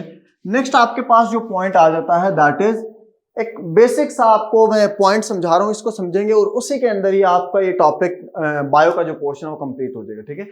2016 से पहले ये चीजें इंपॉर्टेंट समझी जाती थी कि रेस्पिरेटरी सिस्टम भी करना है जी, ये भी करना है तो वो भी करना है, एंडोक्राइन ग्लैंड्स भी करने। तो अब आफ्टर 2016 वो काफी हद तक जो चीजें हैं वो आउटडेटेड होगी। तो इस चीज को समझने की कोशिश करें और ये बड़ा इंपॉर्टेंट है। हमारे पास सेल होते हैं, ठीक है। सेल आपका क्या है, basic structure and functional unit है, ठीक है। और सेल थ्योरी एक दी गई थी जिसमें यह कहा गया था कि सेल के अंदर, चलो इसको हम पढ़ेंगे बाद में भी, जिसमें मेजरली 3 चीजें थी, एक न्यूक्लियस है, एक आउटर मेम्ब्रेन है और एक साइटोप्लाज्म है। जब सेम सेल कंबाइन करते हैं और एक स्पेसिफिक टास्क करना शुरू करते हैं तो उसको हम पढ़ते हैं टिश्यू। जब सेम सेल कंबाइन करते हैं और एक स्पेसिफिक टास्क परफॉर्म करना शुरू करते हैं तो टिश्यू बनता है। जब डिफरेंट टिश्यूज कंबाइन करते हैं, डिफरेंट सेम सेल है, जब डिफरेंट टिश्यूज कंबाइन करते हैं तो एक स्पेसिफिक काम करना शुरू करते हैं तो उसको हम पढ़ते हैं ऑर्गन, ठीक है। एग्जाम्पल के तौर पे हार्ट आपका एक ऑर्गन है। हार्ट के अंदर 3 किस्म के टिश्यूज काम कर रहे होते हैं, ठीक है। एक मसल टिश्यू होता है, एक नर्वस टिश्यू होता है, ठीक है, और एक कनेक्टिव टिश्यू होता है। ये 3 टिश्यू काम कर रहे होते हैं। तो अगर ध्यान से देखा जाए तो आपको ये बड़ी आसानी से कहानी समझ आ जाएगी कि जब डिफरेंट टिश्यूज कंबाइन करें तो ऑर्गन बना, और ऑर्गन क्या आपका एक हार्ट। अब ऑर्गन कंबाइन करते हैं तो आपके पास क्या बनता है, ऑर्गन सिस्टम। ऑर्गन सिस्टम की एग्जांपल देख लें तो ऑर्गन सिस्टम की आपके पास 2 एग्जांपल्स हैं। एक आपके पास क्या है, डाइजेस्टिव सिस्टम,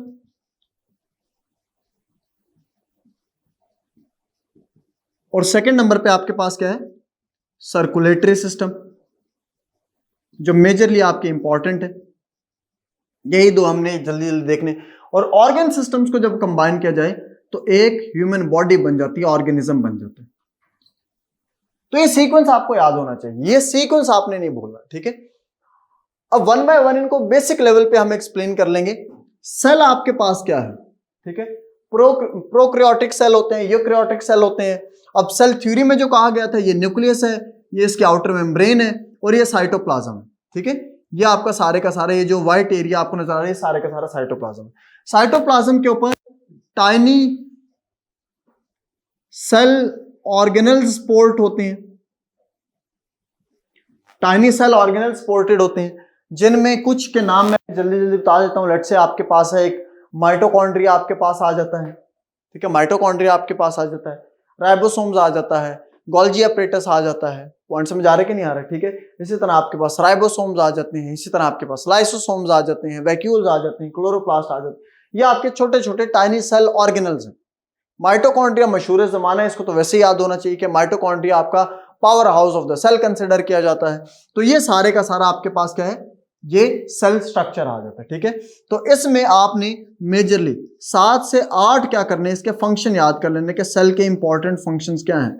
तो वो दरअसल फंक्शन याद करने के लिए आप एक एक सेल ऑर्गेनल का फंक्शन याद कर लें कि जैसे power house of the cell है, वो एनर्जी को प्रिपेयर कर रहा है। राइबोसोम्स भी आपका प्रोटीन्स की प्रिपरेशन में काम कर रहे हैं, एडिनोसाइन ट्राइफॉस्फेट वगैरह जो माइटोकॉन्ड्रिया में प्रिपेयर हो रहा है अल्टीमेटली।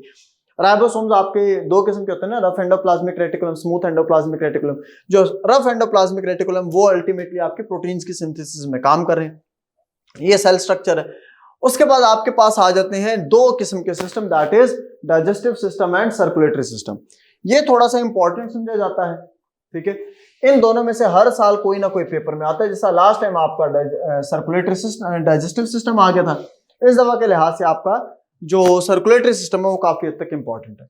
डाइजेस्टिव सिस्टम को अगर देखा जाए तो इसके 4 पार्ट्स आ जाते हैं। नंबर 1 इंजेक्शन आ जाता है, नंबर 2 डाइजेशन आ जाता है, नेक्स्ट रीअब्जॉर्प्शन आ जाता है, और लास्ट में क्या आ जाता है, एलिमिनेशन, ये एक्सक्रीशन आ जाता है, ठीक है। सीएसएस के पॉइंट ऑफ व्यू से आप देखें, ये जो क्लासेस आपकी चल रही हैं इसमें आपको कोई फिलोसफर नहीं बनाना, हमने सीएसएस के लिहाज से बता रहे हैं आपको। तो सीएसएस के पॉइंट ऑफ व्यू से आप देखेंगे तो आपको इतनी इंफॉर्मेशन बहुत है। अभी हम इसको आगे डिटेल में एक्सप्लेन करेंगे। इंजेक्शन क्या होता है, आपका एक्ट ऑफ ईटिंग होता है जब आप फूड को इनटेक करते हैं। डाइजेशन आपकी दो किस्म की होती है, एक मैकेनिकल डाइजेशन होती है और एक केमिकल डाइजेशन। मैकेनिकल डाइजेशन आपकी मेजरली कहां पे हो रही है, आपके माउथ में हो रही है, आपके स्टमक में हो रही है, जब आप च्यू कर रहे होते हैं फूड को, एक्ट ऑफ च्यूइंग जो होता है।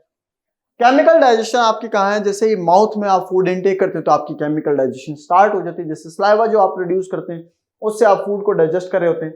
नेक्स्ट आपका रीअब्जॉर्प्शन है, ये स्मॉल इंटेस्टाइन के जो लास्ट पार्ट है इलियम, वहां पर जाके आपके पास क्या होता है, विलाय हेयर लाइक स्ट्रक्चर होता है जहां पे रीअब्जॉर्ब होता है फूड, और फाइनली क्या होता है, आप एलिमिनेट कर देते हैं। ये आपके पास 4 स्टेप्स हैं। अब इसको अगर डिटेल से एक्सप्लेन किया जाए तो जल्दी जल्दी मैं आप लोगों को एक सीक्वेंस बना के दिखा देता हूं जिसको आप लोगों ने अपने जहन में रखना है। सबसे पहले आप लोगों का फूड इनटेक होता है, सबसे पहले फूड इनटेक है। इनटेक करने के बाद माउथ में आएगा, माउथ में आने के बाद आप क्या करेंगे, सलाइवा प्रोड्यूस करेंगे, उसको चर्न करेंगे, ठीक है। चर्न करने के बाद वो एसोफेगस में जाता है, वहां पर जाने के बाद एक मूवमेंट होती है जिसको आप क्या पढ़ते हैं, पेरिस्टाल्सिस।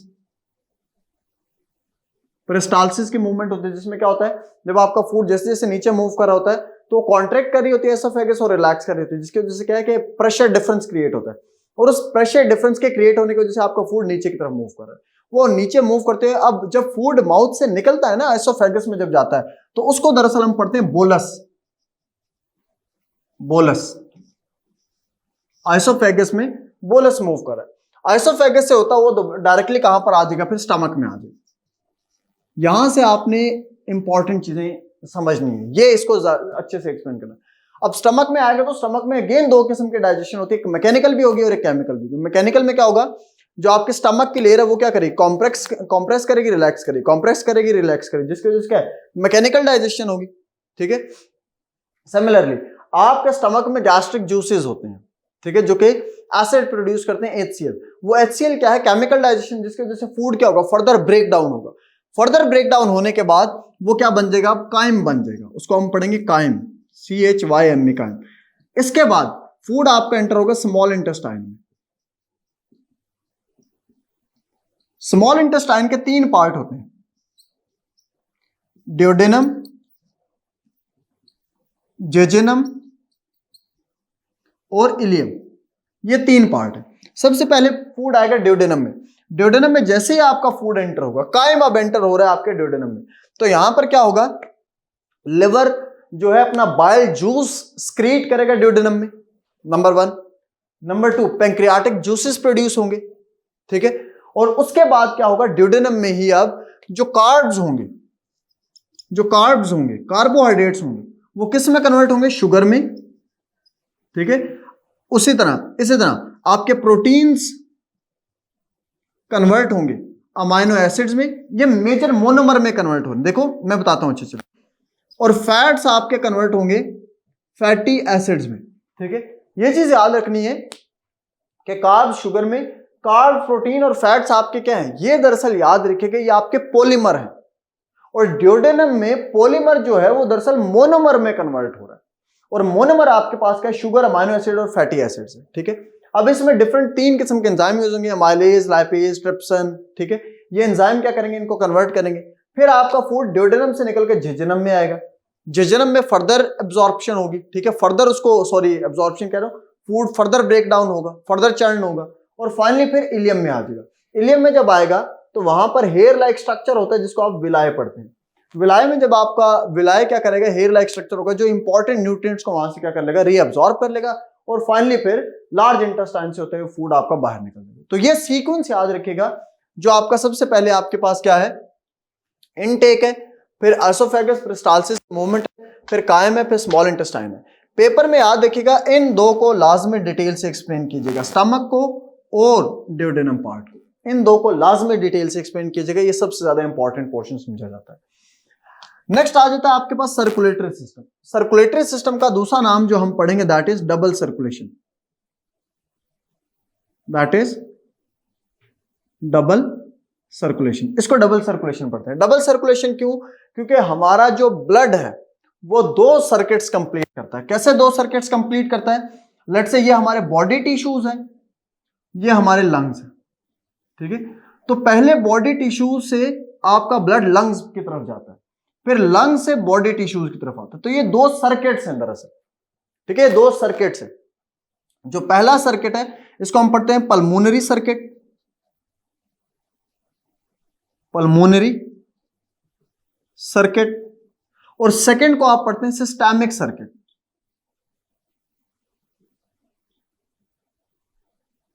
ठीक है। पल्मोनरी सर्किट में दरअसल हो क्या रहा होता है कि आपका डीऑक्सीजनेटेड ब्लड आ रहा है, ठीक है। पल्मोनरी सर्किट में आपका डीऑक्सीजनेटेड ब्लड बॉडी टिश्यू से लंग्स की तरफ जाता है, और लंग्स में जाने के बाद उसको ऑक्सीजन मिलती है, ऑक्सीजन को वो लेता है और वापस क्या करता है फिर सिस्टेमिक सर्किट के थ्रू अब आपका ऑक्सीजनेटेड ब्लड जो होता है वो लंग्स से बॉडी टिश्यू की तरफ चला जाता है, ठीक है। तो ये आपके पास डबल सर्कुलेशन। इसकी फर्दर जो डिटेल है कि पहले वो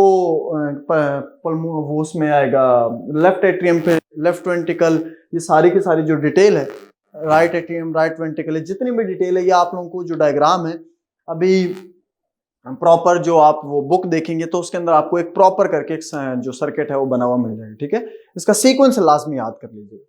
तो ये आपके पास बायो का पोर्शन था जो मेजरली आपके लिहाज से इंपॉर्टेंट है। यहां तक हमने मेजरली फिजिकल साइंसेस कंप्लीट किया, हमने बायोलॉजिकल साइंसेस कंप्लीट किया, हमने एनवायरमेंटल साइंसेस कंप्लीट कर लिया, इसी तरह हमने फूड साइंसेस कंप्लीट कर लिया, और लास्ट में हमने आईटी कंप्लीट कर लिया। ये सारे का सारा पोर्शन आपका साइंस का था। नेक्स्ट आपका पोर्शन आ जाता है that is related to maths. Maths का पोर्शन अब हम स्टार्ट करेंगे। मैथ्स में अब अगेन एज सच आप लोगों को क्वेश्चन तो नहीं करवा सकते, रीजन बीइंग क्योंकि टाइम की भी बहुत ज्यादा किल्लत है, और दूसरा ये कि क्वेश्चन अब यहाँ पर अगर आप लोगों को बताए जाएंगे क्वेश्चन क्या कहते हैं कौन कौन से एरियाज इंपॉर्टेंट, तो उनको मैं बेसिकली लिस्ट डाउन करवा देता हूँ कि एरियाज कौन कौन से इंपॉर्टेंट है, और एक क्वेश्चन कोई भी देख लेंगे जिसको हम बेसिकली सॉल्व कर सकते हैं या नहीं कर सकते उसको हम देख लेंगे। तो एरिया जो इस दफा के लिहाज से इंपॉर्टेंट है majorly number 1 ratio and proportion है, ठीक है। रेशियो एंड प्रोपोर्शन हमेशा के लिहाज से इंपॉर्टेंट है। रेशियो एंड प्रोपोर्शन में आपके पास क्या आ जाता है डायरेक्ट एंड इनवर्स, ठीक है, डायरेक्ट एंड इनवर्स। नंबर 2 आपके पास लास्ट टाइम स्पेशल सीएसएस में देखें कि इनहेरिटेंस भी आ चुका है, ठीक है, आपका पार्टनरशिप इन्वेस्टमेंट भी आ चुका है, ठीक है। इसी तरह आपका डायरेक्शन सेंस इस दफा के लिहाज से इंपॉर्टेंट है। डायरेक्शन सेंस का एक क्वेश्चन मैं आप लोगों को सॉल्व करवा दूंगा अभी।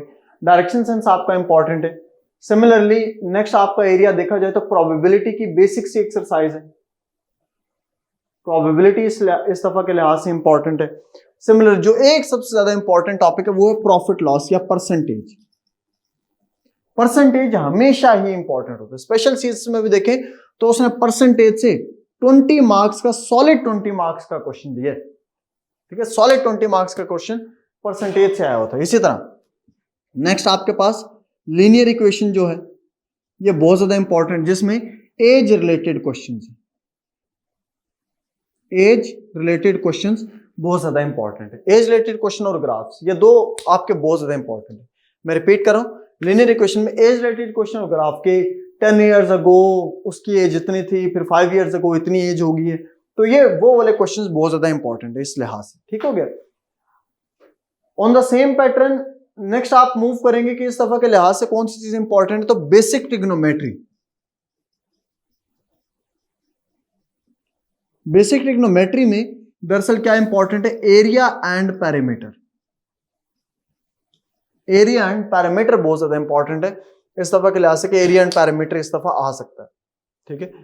ऑन द सेम पैटर्न आपके पास कुछ जम्बल्ड अप वर्ड्स हैं जो आपने लाजमी देखने हैं, जिस तरह ये हर साल ही अब तो ट्रेंड बन गया कि ये लाजमी आ रहे हैं जम्बल्ड अप वर्ड्स, तो उनको लाजमी देख लीजिएगा, ठीक है। और लास्ट में एक और एरिया जो एवरेज और central tendency, mean median modern range, ये आपके कुछ एरियाज हैं जो इस दफा के लिहाज से इंपॉर्टेंट है। डायरेक्शन सेंस का एक क्वेश्चन है, लेट से हम अपनी मर्जी से उसको सॉल्व कर लेते हैं, ठीक है। मैं आप लोगों को सॉल्व करने का तरीका बता देता हूं। सारे का सारा अब ये सारे के सारे टॉपिक्स तो नहीं करवाए जा सकते, मगर डायरेक्शन सेंस का एक वो क्वेश्चन जो काफी हद तक इंपॉर्टेंट है उसको मैं आप लोगों को एक दो सॉल्व करने का तरीका समझा देता हूं कि कैसे सॉल्व करना है। देखिए सबसे पहले जब भी आपको समझ आ जाए कि डायरेक्शन सेंस का क्वेश्चन है, आपने सबसे पहले क्या करना है, इस तरह करके क्वाड्रेंटल सिस्टम को ड्रॉ कर लेना। आपने सबसे पहले इस तरह करके क्वाड्रेंटल सिस्टम को ड्रॉ कर लेना। क्वाड्रेंटल सिस्टम को ड्रॉ करने के बाद इसकी मार्किंग कर लेने की, ये नॉर्थ है, ये साउथ है, ये वेस्ट है और ये ईस्ट है। ये आपके पास क्वाड्रेंटल सिस्टम आप ड्रॉ कर लेंगे। क्वाड्रेंटल सिस्टम को ड्रॉ करने के बाद मेजरली आप क्या करेंगे कि लेट्स से ये पॉइंट जो होगा जहां पे ये दोनों एक्सिस कट करें एक दूसरे को, उसको आप ओरिजिन पॉइंट कंसीडर करते हैं। ये आपका ओरिजिन पॉइंट कंसीडर कर लिया जाता है। अब इसमें होगा क्या, मेजरली पहले आपने जो क्वाड्रेंटल सिस्टम ड्रॉ किया, इसके बाद इसकी मार्किंग करनी है। जब मार्किंग करेंगे तो उसमें आपने क्या करना है, लेट्स से ये 1 है, 2, 3, 4, 5, 6, लेट्स से ये 9 तक जा रहा है। ऑन द सेम पैटर्न जितनी मार्किंग राइट साइड पे की उतनी मार्किंग आपने लेफ्ट साइड पे करनी है और उतनी ही टॉप साइड पे कर देनी है। 1, 2, 3, 4, 5, 6, 7, 8, ठीक है। अब एक चीज याद रखनी है कि यहां पर तो मार्किंग मैं आपकी किस बेसिस के ऊपर कर रहा हूं, अपनी मर्जी से कोई, क्योंकि मैंने क्वेश्चन अपनी मर्जी से अज्यूम करना है। वैसे ही जो मार्किंग होती है बेस करती है किस चीज के ऊपर, कि आपका क्वेश्चन किस नेचर का है। लेट्स से अगर वो डिस्टेंस दे दे कि आप एक बंदा डिस्टेंस ट्रेवल करता है 100 मीटर का, तो देखिए आप फिर 1, 2, 3 नहीं करेंगे, फिर आप 10, 20, 30, 40, आप 10 का गैप रख ले, आप 20 का गैप रख ले, ये आपके ऊपर डिपेंड करेगा। तो अभी मैं जो क्वेश्चन एज्यूम करूंगा वो तो आपका थोड़े थोड़े डिस्टेंसेस का वो क्वेश्चन कंसिडर करेंगे, इस वजह से इसको आपने कंफ्यूज नहीं करना। अब लेट्स से हम एज्यूम करते हैं, हम स्टार्ट करते हैं कि let's say a person walks 2 kilometre towards north, ठीक है। लेट्स से हम एज्यूम करते हैं a person walks 2 kilometre towards north. ये आपके पास 2 किलोमीटर टुवर्ड नॉर्थ, हमेशा मोशन आपने यहीं से स्टार्ट करना है, 2 किलोमीटर टुवर्ड्स नॉर्थ।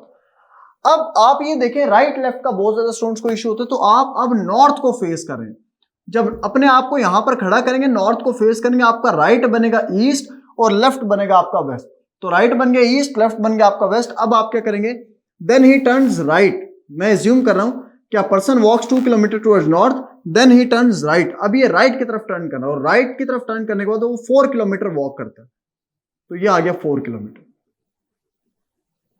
अब अगेन, अब जो पर्सन है वो फेस कर रहे ईस्ट को, वो फेस कर रहे ईस्ट को।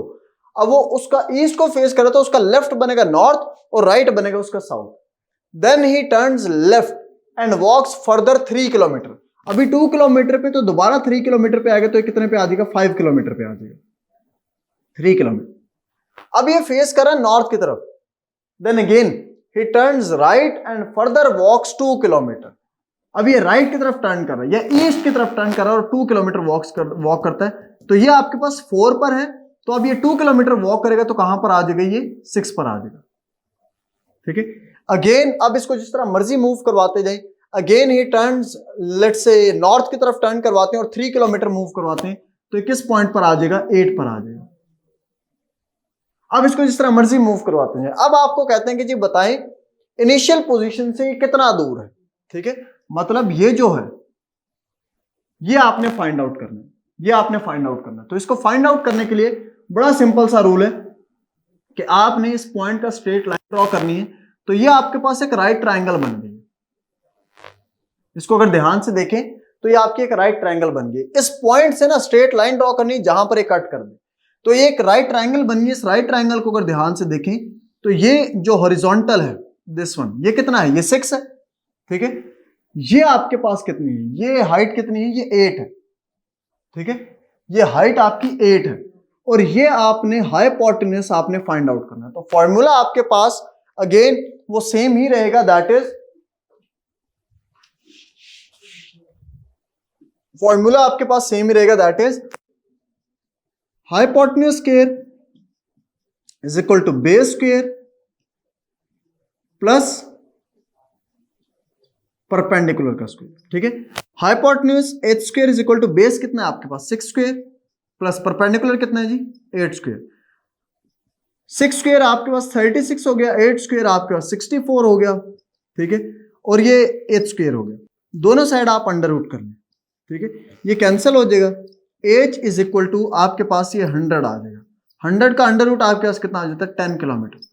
तो ये फाइनली आपके पास एक डिस्टेंस आ जाएगा। एक ये तरीका है इसको कैलकुलेट करने का, और दूसरा मेथड आपके पास इसको कैलकुलेट करने का क्या है, एंड दैट इज कि दरअसल ये एक 0 पॉइंट है और इस पॉइंट के कोऑर्डिनेट आपके पास क्या आ जाते हैं 6,8।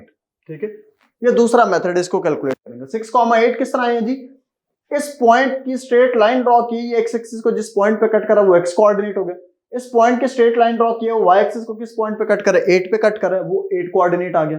तो इसको हम पढ़ते हैं distance formula. Distance formula is equal to under root x2 minus x1 whole square plus y2 minus y1 whole square. आपको जो मेथड इजी रखता है आप उसी से ही करेंगे। ठीक है, अगर इसमें y2 माइनस y1 पहले आ जाता है, y2 minus y1 whole square plus x2 minus x1, वो भी ठीक है, उसमें भी कोई कबाहत नहीं है, वो भी बिल्कुल ठीक कंसिडर किया जाएगा।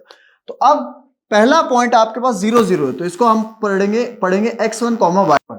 दूसरा पॉइंट आपके पास 6 एंड 8 है, तो ये आ जाएगा x2 y2 आ जाएगा। तो अब सिंपली उस फॉर्मूले में आप वैल्यूज को रिप्लेस कर दें, तो distance is equal to x2 minus x1 है, 6 माइनस 0 है, प्लस 8 माइनस 0 है। 6 माइनस 0 करेंगे तो ये 36 आ जाएगा, 8 माइनस 0 करेंगे तो 8 आएगा, 8 का स्क्वायर 64 आ जाएगा। ठीक है, तो ये आ जाएगा अंडर रूट 100। तो दोबारा वो आंसर कितना आ जाएगा, 10 किलोमीटर आ जाएगा। ये फाइनल आपका आंसर कंसिडर किया जाएगा।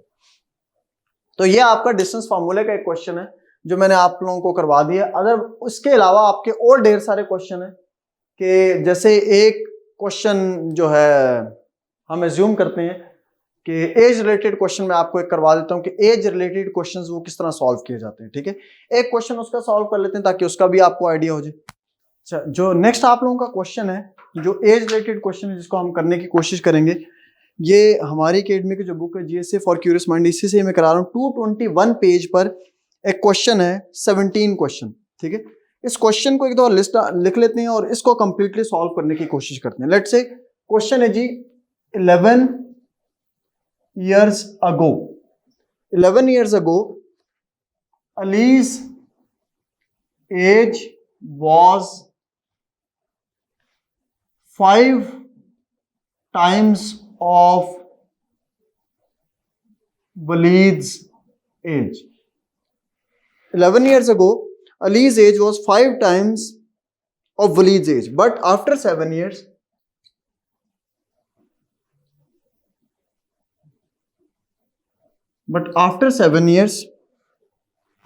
Ali's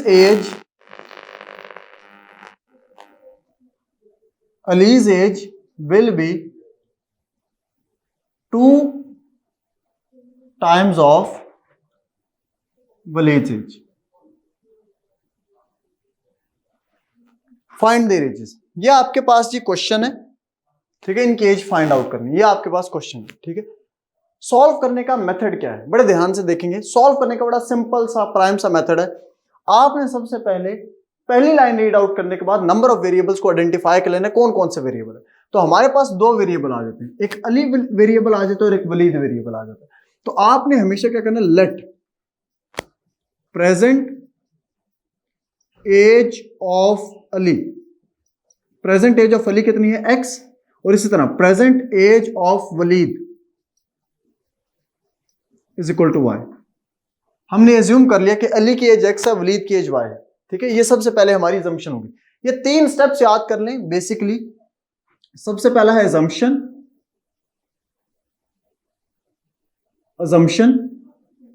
नंबर 2 चेंज,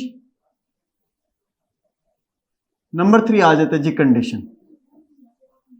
इन 3 स्टेप्स को याद कर लें, यकीन करेंगे आपको क्वेश्चन बिल्कुल सिंप्लीफाई हो जाएगा। ये आ गया जी आपका पहला स्टेप, अजम्पशन। हमेशा ये यही रहेगी कि let present age of Ali is x, present age of Walid is y। ठीक है, ये आ गया आपकी अजम्पशन। अजम्पशन के बाद सेकंड स्टेप आपके पास क्या आ जाता है, अब आ जाता है चेंज का। चेंज आपकी कहां होती है, याद रखेंगे। अगर ये लिखा हुआ आपको क्वेश्चन में नजर आ जाए 11 years ago, 10 years ago, 5 years ago, या आफ्टर 5 years, या आफ्टर 6 years, या आफ्टर 7 years, ये जब लिखा हुआ नजर, इसका मतलब चेंज है। आपने आगे नहीं पढ़ना क्वेश्चन की स्टेटमेंट को, यहीं पर ही ब्लॉक करना, आपने लिखना 11 years ago, 11 years ago, आपने एज इट इज लिख देना। आज अगर अली x years का है, अगर y years का है, अली की एज 11 years ago 11 साल पहले होगी x माइनस 11। सिमिलरली वलीद की एज 11 साल पहले कितनी हो जाएगी, y माइनस 11। ये सबसे इंपॉर्टेंट पॉइंट है जिसमें ये चीज याद रखनी है कि दोनों की एज में आपने इक्वली चेंज अप्लाई करना है, किसी एक की एज में चेंज अप्लाई नहीं करना, दोनों की एजेस में इक्वली चेंज आपने अप्लाई करना है। ठीक है, ये सेकंड पॉइंट आ जाएगा। पहला पॉइंट आ गया आपका अजम्पशन, सेकंड आ गया चेंज। अब आ जाएगा third point, that is condition. Condition आपके पास क्या है, अभी आगे पढ़ेंगे। अलीज एज वॉज, इस तरह के क्वेश्चन जितने भी होते हैं इसमें is, am, are, was, were, will be, shall be, would be, जितने भी होते हैं ये जो हेल्पिंग वर्ब होते हैं ये इक्वल्स टू को रिप्रेजेंट करते हैं। तो इसको लिखेंगे किस तरह, अलीज एज वॉज का मतलब इक्वल्स टू, अलीज एज मैंने एज इट इज लिखा, वॉज का मतलब इक्वल्स टू 5 टाइम्स का मतलब क्या, मल्टीप्लाई किसके 5 टाइम्स है, वलीज एज। वलीज एज, अली की एज कितनी है जी, x माइनस 11 है, is equal to 5 into Walid की एज कितनी है जी, y माइनस 11 है। ठीक है, तो ये बन जाएगा x minus 11 is equal to 5 को मल्टीप्लाई करेंगे, ये बन जाएगा 5y माइनस 55, 5y माइनस 55। अब इसको रीअरेंज कर लेंगे तो पहली इक्वेशन बन गई x minus 5y is equal to minus 44, ये पहली इक्वेशन बन जाएगी, ये आपके पास पहली इक्वेशन बन जाएगी। ठीक है, तो इक्वेशन ड्रॉ करना थोड़ा मुश्किल होता है, तो अगेन मैं रिपीट कर रहा हूं, हमारे पास मेजरली वही 3 स्टेप्स चल रहे हैं। Number 1 assumption, number 2 change, number 3 condition. Assumption आपने present age of Walid X, Walid की एज वाई, 11 ईयर्स अगो लिखा, आपने दोनों की एज में चेंज अप्लाई कर दिया, और उसके बाद कंडीशन। सेम चीजें हम दोबारा रेप्लिकेट करेंगे सेकंड इक्वेशन बनाने के लिए। आप कैसे बनाएंगे, अगेन आप वही, पहला स्टेप तो आपका वही रहेगा, present age of Walid X, present age of Walid is Y. ठीक है, ये पहला स्टेप आपका सेम रहेगा, ये चेंज नहीं होगा। तो पहला स्टेप तो आपका हो गया, सेकंड स्टेप से आप डायरेक्टली क्वेश्चन स्टार्ट करेंगे। सेकंड स्टेप में क्या कह रहा है वो, बट आफ्टर 7 ईयर। अब अगेन पॉइंट वही है कि आपने क्वेश्चन के स्टेटमेंट को यहीं तक ही पढ़ने से आगे नहीं पढ़ना, आप लिखेंगे आफ्टर 7 ईयर्स, इससे आगे क्वेश्चन की स्टेटमेंट को नहीं लेके जाना। अब आप आफ्टर 7 ईयर्स हम क्या लिखेंगे, अली की एज कितनी हो जाएगी, आज अगर अली x ईयर्स का है तो 7 साल के बाद कितने का हो जाएगा, x प्लस 7। वलीद की एज क्या हो जाएगी, y प्लस 7। ये बात समझ आ गई। हमेशा याद रखेंगे जो चेंज होगा वो प्रेजेंट एज में अप्लाई करेंगे, एज जो भी चेंज जो भी होगा वो प्रेजेंट एज में होगा, वो इस एज में चेंज अप्लाई नहीं करेंगे। ये कंडीशन पहले थी, ये खत्म हो गई है, अब नेक्स्ट कंडीशन आ रही है। तो फिर अब आप क्या करेंगे, ये चेंज आ गया, अब थर्ड स्टेप आ जाएगा, that is related to condition. Condition में क्या कह रहा है, अलीज एज विल बी का मतलब है इक्वल्स टू, विल बी का मतलब इक्वल्स टू, तो एज इट इज लिखें, अलीज एज विल बी का मतलब equals to 2 times of what, Walid age. Ali की एज कितनी है जी, x plus 7 is equal to 2 into Y plus 7। x plus 7 is equal to 2y plus 14। अब इसको रीअरेंज कर लें तो x minus 2y is equal to 7। ये आपके पास पहले सेकंड इक्वेशन बन जाएगी। ये आपके पास 2 इक्वेशंस बन गई हैं। अब इन दोनों इक्वेशंस को अगर हम साइमल्टेनियसली सॉल्व कर लें तो हमारे पास x और y का आंसर आ जाएगा।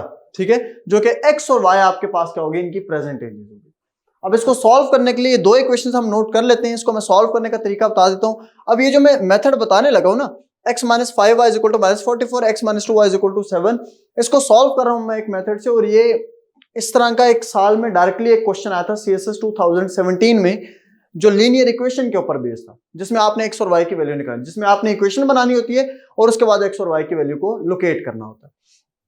अब हम मेजरली इन सब को खत्म कर देते हैं, हमने सिर्फ और सिर्फ अब क्या करनी है, इक्वेशंस लिख लेते हैं। पहली इक्वेशन है जी x minus 5y is equal to minus 44, ये पहली इक्वेशन है। और इसी तरह आपकी सेकेंड इक्वेशन है x minus 2y is equal to 7, ये इक्वेशन नंबर 1 है, ये इक्वेशन नंबर 2। अब हमारा काम सिर्फ और सिर्फ इन इक्वेशन से रह गया। ठीक है, अब हमने इन इक्वेशन को सॉल्व करना है। अब याद रखिएगा, इसको सॉल्व करने के लिए आपके पास 2 मेथड आ जाते हैं, एक है बाय एलिमिनेशन और एक है बाय सब्स्टिट्यूशन। 2 मेथड है, बाय एलिमिनेशन, बाय सब्स्टिट्यूशन। अगर आप बाय सब्स्टिट्यूशन से करते हैं फिर भी आंसर सेम आएगा, अगर आप बाय एलिमिनेशन से करते हैं फिर भी आंसर सेम आएगा। मैं आपको बाय एलिमिनेशन सिखा रहा हूं। एलिमिनेशन में क्या है, हमेशा याद रखिए, सिंपल 2 स्टेप्स हैं जिनको आपने याद रखना है। नंबर 1, ऑपोजिट कोएफिशिएंट्स को वेरिएबल से मल्टीप्लाई करें, ऑपोजिट कोएफिशिएंट्स को वेरिएबल से मल्टीप्लाई करें। नंबर 2 साइन है। ये दो चीजें याद रख लें, मैं रिपीट कर रहा हूं। नंबर 1 ऑपोजिट कोएफिशिएंट्स को इक्वेशन से मल्टीप्लाई करें, नंबर 2 साइन को चेंज करना, दैट्स इट। देखते हैं हम कैसे करेंगे। हमने लेट से हम यहां पर लिखेंगे फॉर एक्स और ब्रैकेट में लिखेंगे cancellation of Y. For X का मतलब है कि आप एक्स की वैल्यू को फाइंड आउट करें और वाई को आपने कैंसल आउट करना है। तो वाई को कैंसल आउट करने के लिए याद रखिएगा, जिसको आपने कैंसल आउट करना है फोकस में आप उसी को ही रखेंगे। वाई का यहां पर कोएफिशिएंट क्या है, दैट इज 2। वाई का यहां पर कोएफिशिएंट क्या है, 5। ये 2 है, इस 2 को इक्वेशन 1 से मल्टीप्लाई कर देंगे। ये है 5 को इक्वेशन 2 से मल्टीप्लाई कर देंगे। मैं रिपीट कर रहा हूं, ये 2, इस 2 को मल्टीप्लाई करेंगे इक्वेशन 1 से। इसमें y का कोएफिशिएंट है 5 को मल्टीप्लाई कर देंगे इक्वेशन 2 से। देखिए ये बन जाएगा 2 मल्टीप्लाई बाय इक्वेशन 1, 2 को इससे मल्टीप्लाई कर दिया, 5 मल्टीप्लाई बाय इक्वेशन 2, इसको इससे मल्टीप्लाई कर दिया। अब 2 को मल्टीप्लाई करें ना इस इक्वेशन से, तो ये बन जाएगा 2x minus 2 5 10y is equal to -88। 2 को हर वैल्यू से इंडिविजुअली मल्टीप्लाई कर दें। 5 को मल्टीप्लाई करें, 5x minus 10y is equal to 5 7 35। अब देखिए ये -10y है, ये भी -10y, ये डायरेक्टली कैंसिल नहीं हो रहा। जब भी डायरेक्टली कैंसिल नहीं हो रहा तो आपने दरमियान में माइनस साइन लिख देना है। मैं रिपीट कर रहा हूं, जब भी ये डायरेक्टली कैंसिल ना हो रही हो तो आपने माइनस साइन इंसर्ट करना। माइनस साइन क्या करता है, जिस इक्वेशन के साथ आता है ना उसके साइन को रिवर्स कर देता है। माइनस साइन जिस इक्वेशन के साथ आता है उस इक्वेशन के साइन को क्या कर देता है, रिवर्स। अब ये -10y ये +10y ये कैंसिल हो जाएगा। ये है 2x, ये है -5x, तो ये हो जाएगा आपके पास -3x इज इक्वल टू, ठीक है, ये माइनस माइनस प्लस हो गया, ठीक है, मगर साइन बढ़ेगा आएगा, ठीक है। 8 और 5 ये कितना आ जाएगा 3, ठीक है, तो ये कितना आ जाएगा 1 2 3, ठीक है, -123। ये माइनस माइनस से कैंसिल, दोनों साइड 3 से डिवाइड कर दोगे तो x की वैल्यू कितनी आ गई 41। ये x की वैल्यू आ गई। x आपके पास क्या था, अली को हमने अज्यूम किया था, तो अली की एज आ गई 41। अगेन सेम प्रोसेस आपने y की वैल्यू x की वैल्यू के लिए करना है। अब आप लिखेंगे फॉर y और ब्रैकेट में लिखेंगे cancellation of x, for y and cancellation. अब x को कैंसिल आउट करना है तो अगेन वही दो स्टेप है। पहला ऑपोजिट कोएफिशिएंट्स को मल्टीप्लाई करें, नंबर 2 साइन को चेक करना है। तो यहां पर भी कोएफिशिएंट 1 है, यहां पर भी 1 है, तो दोनों को ऑपोजिट को हर से मल्टीप्लाई करें। 1 multiply by equation 1, 1 multiply by equation 2। तो 1 को अगर मल्टीप्लाई करेंगे तो 1 ऐसी क्वांटिटी जो कभी भी साइन को चेंज या नंबर्स को चेंज नहीं करती, वो एज इट इज रहने देती है। 1 को दूसरे से मल्टीप्लाई करेंगे तो x minus 2y is equal to 7 आ जाएगा, ठीक है। तो अब क्या करेंगे, अब ये x और x डायरेक्टली कैंसिल नहीं हो रहे, तो दरमियान में आप माइनस साइन इंसर्ट करोगे, तो ये प्लस साइन है माइनस हो जाएगा, माइनस है प्लस हो जाएगा, ये प्लस है माइनस हो जाएगा, ये कैंसिल हो जाएगा। तो -5 + 2 कितना हो जाएगा -3y is equal to minus. अब इसी तरह इसमें हम 7 ऐड कर देंगे तो वो कितना आ जाएगा 51, -51। 3 माइनस माइनस कैंसिल, 3 उधर जाके डिवाइड हो जाएगा, तो y की वैल्यू कितनी आ जाएगी 17। तो इसमें एक चीज याद रखेंगे आप लोग, वो ये है, अच्छा कुछ स्टूडेंट्स इस तरह करते हैं कि जो हमारे पास x की वैल्यू आई है ना, x की वैल्यू जो है उसको किसी एक इक्वेशन में रिप्लेस कर देते हैं और y की वैल्यू को लोकेट कर लेते हैं, वो भी प्रोसेस ठीक है। मगर ये ह्यूमैनिटीज वाले स्टूडेंट्स के लिए आसान हो जाता है, जिसमें आपने सिंपली क्या करना है, x की वैल्यू को कोई भी एक जो प्रोसीजर आपने इधर फॉलो किया, सेम प्रोसीजर आप इधर फॉलो कर रहे हैं, ठीक है। नंबर 1 दो चीजें हैं, नंबर 1 ऑपोजिट कोएफिशिएंट्स को इक्वेशन से मल्टीप्लाई करना है, नंबर 2 आपने साइन को चेक करना है। ये दो चीजें देखनी है। बाकी हमने जितना कोशिश की है बेटा कि जितना भी हमारा सिलेबस इसमें कवर हो सकता था हमने कवर किया। जो इंपॉर्टेंट टॉपिक है, मैथ्स को एज ए होल अप करवाया नहीं जा सकता, इंपॉर्टेंट टॉपिक्स मैंने आप लोगों को बता दिए, उनको एक दफा आप लोग रिव्यू कर लेंगे। बाकी बेटा wish you very best of luck, Allah आप लोगों को कामयाब करे। Thank you.